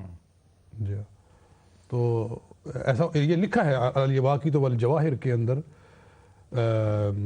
حضرت امام عبد الوہاب الشعرانی رحمۃ اللہ تعالیٰ علیہ نے، اور اس کو انہوں نے کوٹ کیا ہے امام محی الدین ابن عربی رحمۃ اللہ تعالیٰ علیہ سے کہ کچھ لوگوں کو شیطان کی طرف سے وحی آتی ہے، وحی شیطانی ہوتی ہے، وہ مغالطے سے اس کو وحی رحمانی سمجھ لیتا ہے۔ تو جن کے سائے سے ہی شیطان بھاگتا ہے وہ نبی نہیں بن سکتے، تو جن کے اوپر شیطان سوار ہو ان کا کیا حال ہے؟ جی اگلی حدیث مبارکہ، ہاں یہ بڑی اہم حدیث ہے اور یہ بڑی فیصلہ کن حدیث ہے، اس پر ضرور بات ہونی چاہیے کہ رسول کریم صلی اللہ علیہ وآلہ وسلم نے معاملے کو کتنا کھولا ہے۔ جی فرمائیں۔ جی یہ حدیث ہے ابو داؤد شریف کی۔ جی الفاظ کیا ہیں؟ الفاظ میں ابھی لاتا کریں تو میں جی فرمایا کہ لا تقوم الساعة حتى يكون في امتی 30 كذابون۔ جی کلہم یزعم انہ نبی ولا نبی بعد وانا خاتم النبیین خاتم النبیین ولا نبی لا نبی بعدی۔ تو آپ پیش کر، میں ابھی اس کو سکرین پر لاتا ہوں، اچھا آ جاتی ہے۔ جی یہ حدیث ہے سنن ابی داؤد کتاب الفتن اور حدیث نمبر 4252 ہے، جی جی 4252 نمبر ہے، کہ اس کے راوی ہیں حضرت ثوبان رضی اللہ تعالیٰ عنہ، جن کا مرزا نے بڑا مذاق اڑایا ہے اس صحابی رسول کا، اور کئی صحابہ کا وہ مذاق اڑاتا ہے۔ جی یعنی جس صحابی سے اس کو کوئی ایسی روایت نظر آتی ہے جو کہ اس کے مزاج کے خلاف ہے، اس کے اپنے اس کی اپنی طبیعت کے خلاف ہے، تو وہ اس صحابی کا ہی مذاق اڑانا شروع کر دیتا ہے۔ حضرت ابو ہریرہ کا کافی مذاق اڑایا اس نے، غبی تک کہا ہے کہ وہ غبی تھا۔ جی جی جی تو حضرت ثوبان کا بھی مذاق اڑایا اپنی کتابوں میں۔ تو یہ حدیث ہے حضرت ثوبان رضی اللہ تعالی عنہ سے، اور یہ میں عرض کروں یہ اتنے پیارے صحابی تھے نبی پاک صلی اللہ علیہ وآلہ وسلم کے۔ حدیث پاک میں آتا ہے کہ ایک دفعہ نبی پاک صلی اللہ علیہ وسلم کے پاس حاضر ہوئے تو رو پڑے، کہنے لگے یا رسول اللہ صلی اللہ علیہ وسلم میں گھر میں ہوتا ہوں تو مجھے آپ کی یاد تڑپاتی ہے تو میں بھاگ پڑتا ہوں، سبحان اللہ، اور اس وقت تک مجھے سکون نہیں آتا جب تک میں آپ کے چہرے کا دیدار نہیں کر لیتا، سبحان اللہ، جب آپ کو دیکھتا ہوں تو میرے دل کو سکون آ جاتا ہے۔ تو یا رسول اللہ اگر اللہ تعالیٰ کی رحمت کے ساتھ میں جنت میں گیا تو آپ تو بڑے بلند مقام پر ہوں گے، اور میں جنت میں اگر گیا بھی تو پتہ نہیں کس جگہ پر ہوں گا، تو آقا اگر جنت میں آپ کا دیدار نصیب نہ ہوا تو اس جنت میں کیا لطف آئے گا؟ جی جی آہا، یعنی کیسی پیاری بات ہے کہ سکرین پر وہ حدیث مبارکہ ابو داؤد کے حوالے تو یہ بات میں نے کہا کہ جب تک آپ حدیث نکالتے ہیں تب تک میں حضرت ثوبان کے بارے میں وہ بات کر دوں۔ تو حضور نے فرمایا صلی اللہ علیہ وآلہ وسلم کہ اِنَّکَ مَعَ مَنْ أَحْبَبْتَ، جس کے ساتھ تجھے پیار ہے تو جنت میں اس کے ساتھ ہی ہوگا۔ جی تو حضور صلی اللہ علیہ وسلم تو حضرت ثوبان کو فرما رہے ہیں کہ تو جنت میں میرے ساتھ ہوگا۔ تو ایسے شخص کا جو مذاق اڑائے کوئی آدمی، جی اندازہ کر لے کہ پھر اس کی اپنی کیا حیثیت ہے، کہ نبی کے یاروں کا مذاق اڑانے والا انسان۔ جی تو کہا حضرت ثوبان رضی اللہ تعالیٰ عنہ نے کہ نبی اکرم صلی اللہ علیہ وسلم نے فرمایا، بڑی لمبی حدیث ہے چونکہ ہمارے پاس وقت نہیں ہے، ہم پروگرام ختم کرنے والے ہیں۔ وَإِنَّهُ سَيَكُونُ فِي أُمَّتِي كَذَّابُونَ ثَلَاثُونَ، کہ میری امت میں 30 کذاب آئیں گے۔ یہ حضور صلی اللہ علیہ وسلم آنے والے وقت کی پیشگوئی کر رہے ہیں، پیشن گوئی ہو رہی ہے کہ میرے بعد 30 کذاب۔ کذاب یہ مبالغہ کا صیغہ ہے، جیسے کہ دجالون کذابون دونوں صیغے ہیں، دجالون بھی حدیثوں میں کہ وہ کذاب ہوں گے 30، کلہم یزعم انہ نبی، ان میں سے ہر کوئی سمجھے گا کہ وہ نبی ہے۔ وہ جو کذاب ہوں گے پرلے درجے کے جھوٹے ہوں گے، یہ اس میں مبالغہ ہے۔ کذاب کا معنی ہوتا ہے بڑا ہی جھوٹا، یعنی جھوٹ میں بڑا اونچا نمبر رکھنے والا۔ جی تو ایسے 30 آدمی آئیں گے، ان میں سے ہر کوئی کہے گا کلہم یزعم، یہ سکرین پر آپ کو الفاظ نظر آئے تھے، شاید دوبارہ پھر نظر آئیں، کلہم یزعم انہ نبی، ان میں سے ہر کوئی کہے گا کہ وہ نبی ہے، وَأَنَا خَاتَمُ النَّبِيِّينَ لَا نَبِيَّ بَعْدِي، اور میں خاتم النبیین ہوں، میرے بعد کوئی نبی نہیں ہے۔ جی میں یہ حدیث مبارکہ ترمذی کے حوالے سے کے حوالے سے پیش کرتا ہوں۔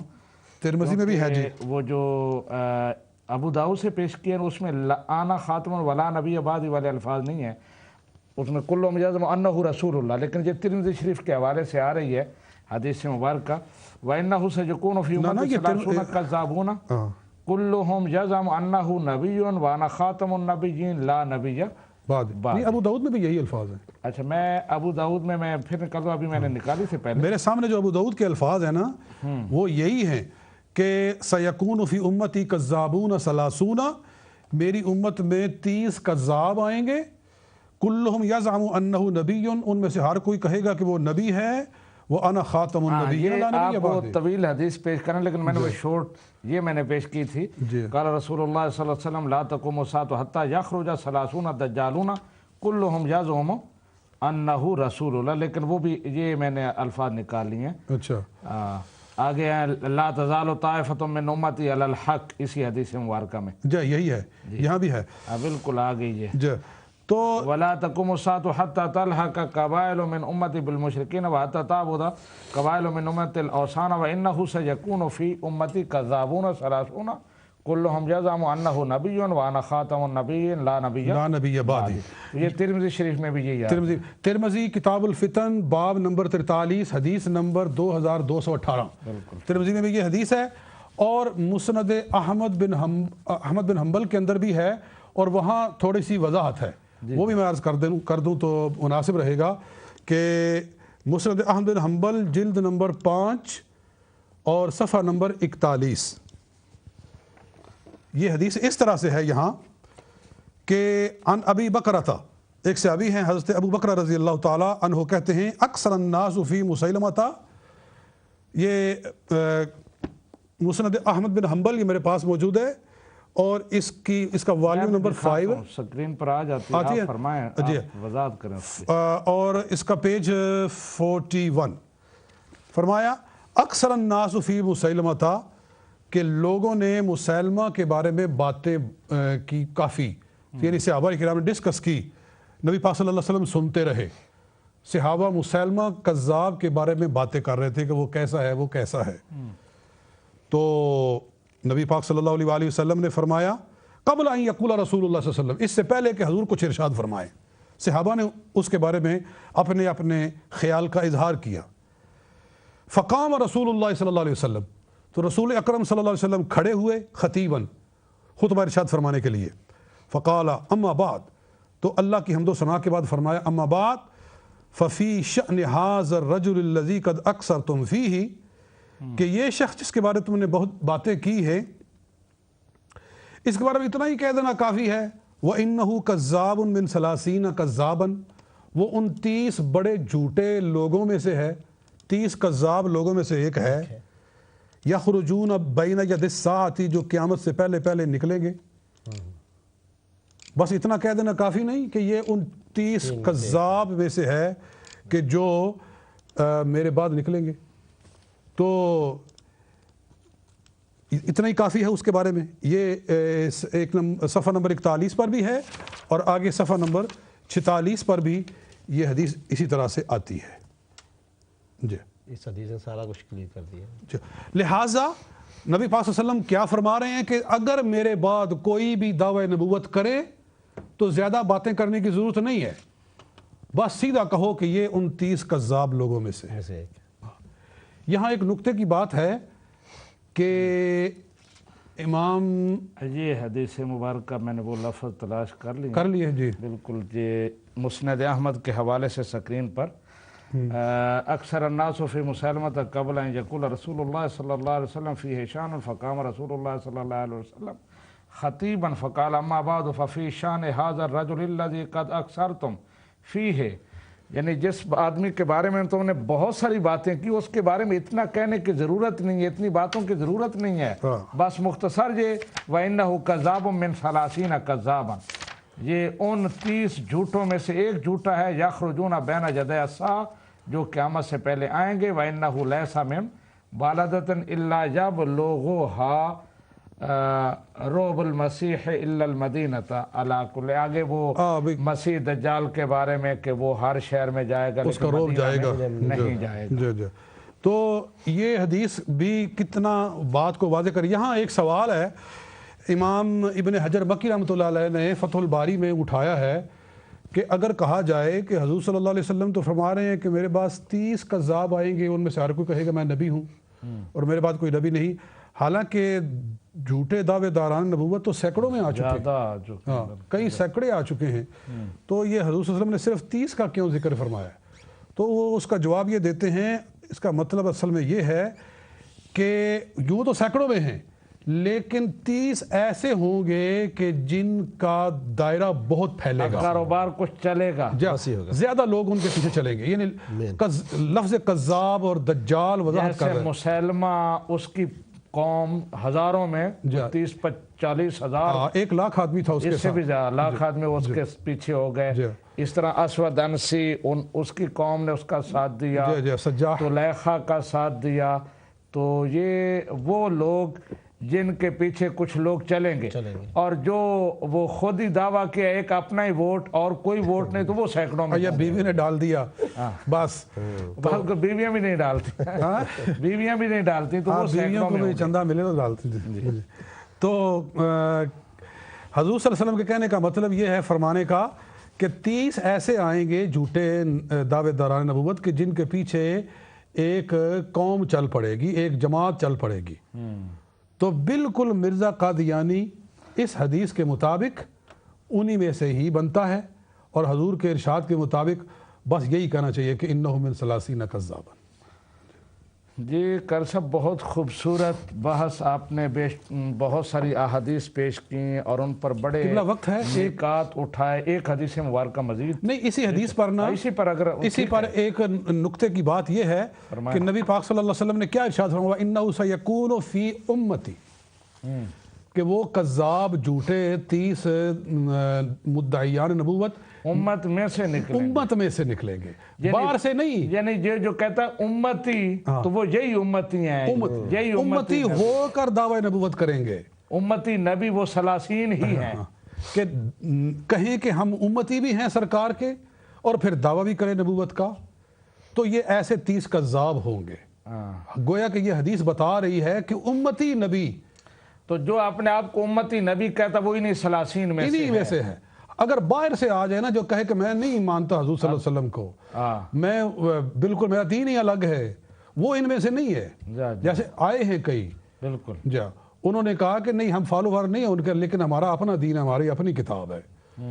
یہ بابائی فرقہ، وہ ان سے ہمارا، اس لیے ہم کہتے ہیں ان سے ہمارا کوئی جھگڑا نہیں ہے، وہ اپنے آپ کو مسلمان کہتے ہی نہیں ہیں، وہ اپنے آپ کو نبی کہے، رسول کہیں، جب وہ اپنے آپ کو مسلمان کہتے ہی نہیں ہیں تو ہمارا ان سے جھگڑا ختم ہو گیا۔ ان کا بھی یہی مسئلہ ہے، بارہا یہ کہا ہے کہ بس ایک اعلان کر دیں کہ امت مسلمہ سے ہمارا کوئی تعلق نہیں، ہمارا وکھرا دین، علیحدہ مذہب، علیحدہ نبی، ہمارا معاملہ ہی ختم ہو گیا۔ دنیا کو دھوکہ نہ دیں جی، اسلام کا دیگر اسلامی جو ٹرمینالوجی ہے، اسلام کے جو شعار ہیں ان کو استعمال نہ کریں، ان کا بالکل علیحدہ کلچر ہے، علیحدہ ان کی ہسٹری ہے، جہاں تک کہ علیحدہ مہینے کے نام ہیں، علیحدہ ان کی بالکل کیلنڈر ہے علیحدہ۔ دیکھو نا جی، قبلہ 1891 سے ان کا کیلنڈر شروع ہوتا ہے باقاعدہ۔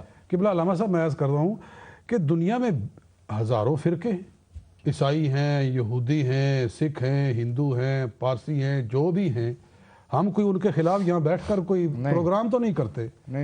کیوں نہیں کرتے؟ اس لیے کہ بھئی وہ دھوکہ نہیں دیتے، وہ کافر ہیں تو کہتے ہیں ہم کافر ہیں، ہندو ہیں تو کہتے ہیں ہم ہندو ہیں، عیسائی ہیں کہتے ہیں ہم عیسائی ہیں، تو ٹھیک ہے۔ اس سے کسی کو دھوکہ نہیں ہوتا کہ یہ کافر ہو کر پھر مسلمان بن رہا ہے۔ یہاں آ کر جھگڑا ہوتا ہے کہ ایک آدمی حضور صلی اللہ علیہ وسلم کے مقابلے میں اپنی نبوت کا اعلان بھی کرے، حضور کی حدیثوں کو ردی کی ٹوکری میں پھینکے، اپنے آپ کو کہے کہ میں محمد ہوں، میں رسول ہوں، اور پھر وہ اپنے آپ کو مسلمان بھی کہے، تو یہ وہ چیز ہے کہ یہ مسلمان نہیں برداشت کر سکتے۔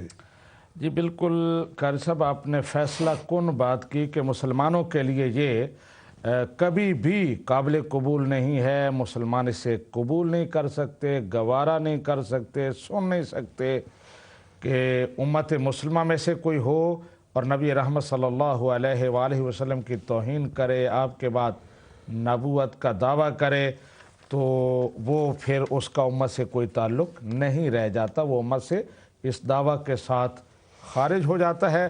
سامعین و ناظرین، ہم یہاں اپنا پروگرام کلوز کر رہے ہیں۔ ہمارے ساتھ ختم نبوت کے کارکن جناب عبدالمتین صاحب تھے، وہ کوئی مختصر سی بات کرنا چاہتے ہیں اور اس کے بعد میں قاری صاحب کی خدمت میں حاضری دوں گا، کنکلوڈنگ ریمارکس، آخری بات، اور پھر ہم پروگرام کلوز کریں گے۔ جی عبدالمتین صاحب۔ چھوٹی چھوٹی دو باتیں ہیں کہ مرزا کی ایک آخری کتاب ہے چشمہ معرفت، 15 مئی 1908 کو اس نے شائع کی تھی۔ اس نے مسلمانوں کا کھلا چیلنج دیا تھا کہ میرا کھلا چیلنج ہے، 2 مریض مجھے دے دیں، 2 مسلمانوں کو دے دیں، جو ڈاکٹر نے لاعلاج کیے ہوں میں ان کے لیے دعا کروں گا اور وہ ان کے لیے دعا کریں۔ ہوا کیا، اس نے چیلنج کیا، کتاب 1908 کو 15 مئی کو اللہ نے اس نے فیصلہ لکھا ہے، اس کی جو کتاب ہے نا چشمہ معرفت، اس میں اشتہار لکھا ہوا ہے، آج بھی دیکھیں، بار میں نے اشتہار ہے، اس نے لفظ استعمال کیا چیلنج کا۔ اب اللہ نے اور فیصلے کے لفظ استعمال کیا ہے، اللہ نے فیصلہ کر دیا۔ 11 دن بعد مرزا مر گیا۔ 26 مئی کو، ہاں 11 دن کے بعد وہ 26 مئی کو بتائیں، میں نکالتا ہوں چشمہ معرفت، بالکل ابتدا میں اس کی ہے۔ تو یہ اللہ نے اٹل فیصلہ کر دیا، ہدایت لینے والوں کے لیے ہدایت ملتی ہے، جو نہ لینا چاہے اسے کیا ملے گی۔ سامعین، یہ 7 ستمبر کا 1974 کا جو آرڈیننس پاس ہوا تھا، یہ مزے کی بات جمعے کو 7 ستمبر آ رہا ہے۔ تمام جو لوگ دیکھ رہے ہیں ان سے التماس ہے کہ تمام مساجد میں پروگرام کریں ختم نبوت کے، اور جہاں سب لوگوں کو پتہ ہے کہ 7 ستمبر 1974 کو پاکستان کے اسمبلی نے قادیانیوں کو غیر مسلم قرار دیا تھا، لیکن لوگوں کو یہ نہیں پتہ کہ یہاں انگلینڈ میں کشمیری بہت زیادہ رہتے ہیں۔ جو آج میں بات واضح کرنا چاہتا ہوں، الحمدللہ ہم کشمیریوں کے سر فخر سے بلند ہوں گے اور نالج لوگوں کو ملے گا کہ یہ بات ہے آزاد کشمیر اسمبلی کی۔ آزاد کشمیر اسمبلی نے یہ آزاد کشمیر کو یہ اعزاز حاصل ہے کہ پوری دنیا میں قادیانیوں کے خلاف سرکاری سطح پر سب سے پہلے اس خطے سے آواز بلند ہوئی، اور فرزند قافلہ اقبال رحمۃ اللہ کی للکار، غازی ختم نبوت، مغل برادری کے چشم و چراغ، مسلمانوں کے عظیم محسن غازی ختم نبوت جناب ریٹائرڈ میجر محمد ایوب شہید رحمۃ اللہ، جو اس وقت آزاد کشمیر کے اسپیکر تھے، انہوں نے 29 اپریل 1973 کو ذاتی حیثیت سے پرائیویٹ بل قرارداد ختم نبوت ریاست جموں کشمیر کے اسمبلی میں پیش کیا۔ یہ بات کب ہے؟ 29 اپریل 1973 کو ذاتی حیثیت سے انہوں نے پیش کیا۔ اس وقت وہ اسپیکر تھے اور متفقہ طور پر قرارداد پاس ہوئی، جس کا متن میں پیش کرتا ہوں کہ جب 74 میں پاکستان میں ہوئی، سال پہلے 73 میں کشمیر میں ہوئی۔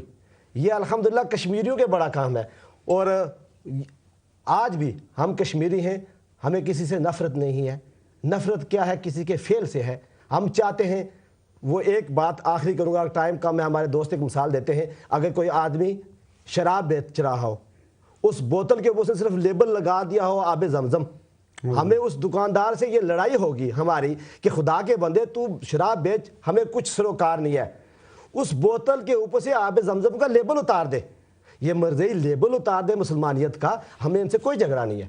جہاں باقی عقائد ہیں وہاں یہ بھی رہیں، ہمیں کچھ نہیں کہتے۔ عبدالمتین صاحب، آپ نے جو حوالہ پیش کیا تھا وہ ہم پیش کر کے سکرین پر پھر بات ختم کرتے ہیں۔ یہ روحانی خزان جلد نمبر 23 صفحہ نمبر 4 ہے، اس پر لکھتے ہیں، مرزا صاحب پیچھے لمبا اشتہار آگے لکھتے ہیں، لیکن آج 15 مئی 1908 کو میرے دل میں ایک خیال آیا ہے کہ ایک اور طریق فیصلہ کا ہے، شاید کوئی خدا ترس اس سے فائدہ اٹھاوے اور انکار کے خطرناک گرداب سے نکل آوے، اور وہ طریق یہ ہے کہ میرے مخالف منکروں میں سے جو شخص اشد مخالف ہو اور مجھ کو کافر اور کذاب سمجھتا ہو، وہ کم از کم 10 نامی مولوی صاحبوں یا 10 نامی رئیسوں کی طرف سے منتخب ہو کر اس طور سے مجھ سے مقابلہ کرے جو 2 سخت بیماروں پر ہم دونوں اپنے صدق و کذب کی آزمائش کریں، یعنی اس طرح پر کہ 2 خطرناک بیمار لے کر جو جدا جدا بیماری کی قسم میں مبتلا ہوں، قرآن اندازی کے ذریعے سے دونوں بیماروں کو اپنی اپنی دعا کے لیے تقسیم کر لیں، یعنی دو بیمار ہوں، قرآن اندازی کریں کہ کس کے حصے میں کون سا آتا ہے، وہ اپنے بیمار کے لیے دعا کرے۔ پھر جس فریق کا بیمار بکلی اچھا ہو جاوے یا دوسرے بیمار کے مقابل پر اس کی عمر زیادہ کی جائے، وہی فریق سچا سمجھا جاوے۔ یہ سب کچھ اللہ تعالیٰ کے اختیار میں ہے، اور میں پہلے سے اللہ تعالیٰ کے وعدہ پر بھروسہ کر کے یہ خبر دیتا ہوں کہ جو بیمار میرے حصے میں آئے گا یا تو خدا اس کو بکلی صحت دے گا یا یہ بنسبت دوسرے بیمار کی اس کی عمر بڑھا دے گا۔ یہ خبر دے رہے ہیں دوسروں کے بارے میں، لیکن اپنی خبر نہیں ہے کہ آپ حضرت کب جا رہے ہیں۔ اچھا، لیکن یہ شرط ہوگی کہ فریق مخالف جو میرے مقابل پر کھڑا ہوگا وہ خود اور ایسا ہی 10 اور 10 مولوی جو 10 رئیس جو اس کے ہم عقیدہ ہوں یہ شائع کر دیں کہ در حالت میرے غلبہ کے وہ میرے پر ایمان لائیں گے اور میری جماعت میں داخل ہوں گے، اور یہ اقرار 3 نامی اخباروں میں شائع کرانا ہوگا۔ ایسا ہی میرے طرف سے بھی یہ شرائط ہوں گی۔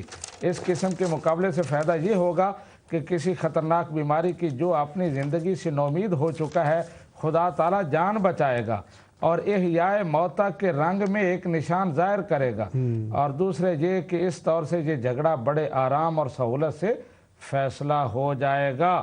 اب یہ 15 مئی کو یہ اشتہار دیا ہے اور 26 مئی کو جہانی ہو گئے ہیں۔ فیصلہ ہو گیا، بیمار کو صحت دلوانے چلے تھے، اس کی زندگی بڑھانے چلے تھے، لیکن اپنی زندگی کا جیسے کہتے ہیں کہ تدبیر کند بندہ تقدیر زند خندہ، تو تقدیر ہنس رہی تھی کہ یہ نبوت کے دعوے دار، یہ اللہ تعالیٰ سے ڈائریکٹ ہدایت لینے والے یہ کیا حفوات پیش کر رہے ہیں، یہ کیا کہہ رہے ہیں، ہونے کیا والا ہے۔ اسی کے مثل وہ بھی ہے نا کہ ثناء اللہ عمر سری کو مرزا قادیانی نے کہا کہ دعا سے فیصلہ کر لیتے ہیں۔ یہ مجموعہ اشتہارات جلد 3 کے اندر یہ ہے کہ کہا کہ میں اللہ تعالیٰ سے دعا کرتا ہوں۔ یہ مجموعہ اشتہارات ہمارے پاس موجود ہے، آپ کے تو سارے بالکل میں ابھی دکھا سکتا ہوں اگر کہ مرزا صاحب نے کہا کہ یا اللہ میں دعا کرتا ہوں تجھ سے کہ اگر میں جھوٹا ہوں تو مجھے مولوی ثناء اللہ عمر سری کی موجودگی میں مار دے۔ کیا صفحہ آپ نے بتایا؟ صفحہ نہ یہ صفحہ تو مجھے یاد نہیں ہے، یہ چلو ٹھیک ہے، پھر کس نے بہایا؟ اچھا تو یہ بات تو بالکل مستند میں یہ پیش کر چکا ہوں کئی دفعہ، میں پہلے پیش کر چکا ہوں حوالہ بالکل۔ مجموعہ اشتہارات جلد نمبر 3 میں ہے کہ اگر میں جھوٹا ہوں تو اللہ مجھے مار دے مولوی ثناء اللہ کی موجودگی میں، اور مارے بھی کسی موذی مرض سے، ہیضے اور طاعون جیسی مرض کے ساتھ، اور اگر مولوی ثناء اللہ جھوٹا ہے، وہ مجھے ہر وقت جو تانے دیتا رہتا ہے اور مجھے تکلیفیں دیتا رہتا ہے، اس میں وہ جھوٹا ہے، تو میری موجودگی میں اللہ تعالیٰ اسے مارے اور ذلت کی موت مارے، اور اللہ تعالیٰ ایسے ہی کرے گا۔ کہا آخر میں کہ اللہ تعالیٰ ایسے ہی کرے گا۔ میں کہتا ہوں مرزا قادیانی کی اگر کوئی دعا قبول ہوئی ہے ساری زندگی میں تو یہی آخری ہوئی ہے، یہ دعا بالکل قبول ہوئی ہے۔ کیا ہوا کہ مرزا قادیانی سن 1908 کے اندر مر گیا، اور مولوی ثناء اللہ عمر سری صاحب بالکل صحیح سلامت رہے، حتیٰ کہ قیام پاکستان کے وقت بھی موجود تھے، اور ہجرت کر کے پاکستان آئے، اور سرگودا کے اندر آ کر سن 1948 کے اندر وہ فوت ہوئے۔ یہ جیسے قاری صاحب آپ نے فرمایا آخری بات ہم کریں، اور میں یہی کہہ رہا ہوں کہ یہ علماء نے لکھا ہے کہ جو ایسے دعوے دار ہوتے ہیں اللہ تعالیٰ ان کی سنتا ہے، لیکن ایک نرالے رنگ میں سنتا ہے۔ کہتے ہیں وہ کوئی صاحب دعوے دار تھے تو ان کے پاس کوئی گیا، میری یہ ایک آنکھ خراب ہے، دعا کریں یہ ٹھیک ہو جائے، اللہ تعالیٰ نے دوسری بھی لے لی۔ وہ جس کے زندہ ہونے کی دعا کرتے ہیں وہ مر جاتا ہے، جس کے مرنے کی دعا کرتے ہیں اللہ تعالیٰ اس کو زندگی دے دیتا ہے، جس کی صحت کی دعا کرتے ہیں وہ بیمار ہو جاتا ہے، اور جس بیمار کو مارنا چاہتے ہیں وہ صحت مند ہو جاتا ہے۔ تو یہ اللہ تعالیٰ کی قدرت ہے۔ سامعین و ناظرین، اسی پر ہم پروگرام کو کلوز کر رہے ہیں۔ انشاءاللہ تبارک و تعالیٰ کل 10 بجے پھر ملاقات ہوگی۔ اللہ تبارک و تعالی ہماری یہ محنت اپنی بارگاہ میں قبول فرمائے۔ علامہ قاری محمد طیب نقشبندی صاحب نے بہت خوبصورت احادیث کے حوالے سے عقیدہ ختم نبوت کو واضح کیا۔ اللہ تعالیٰ ان کے علم و عمل میں آمین برکتیں فرمائے۔ عبد المتین صاحب کے جذبات اور محبت کو اللہ تبارک و تعالی قبول فرمائے۔ اجازت دیجئے انشاءاللہ تبارک و تعالی کل 10 بجے پھر تکبیر چینل پر ملاقات ہوگی۔ السلام علیکم ورحمۃ اللہ وبرکاتہ۔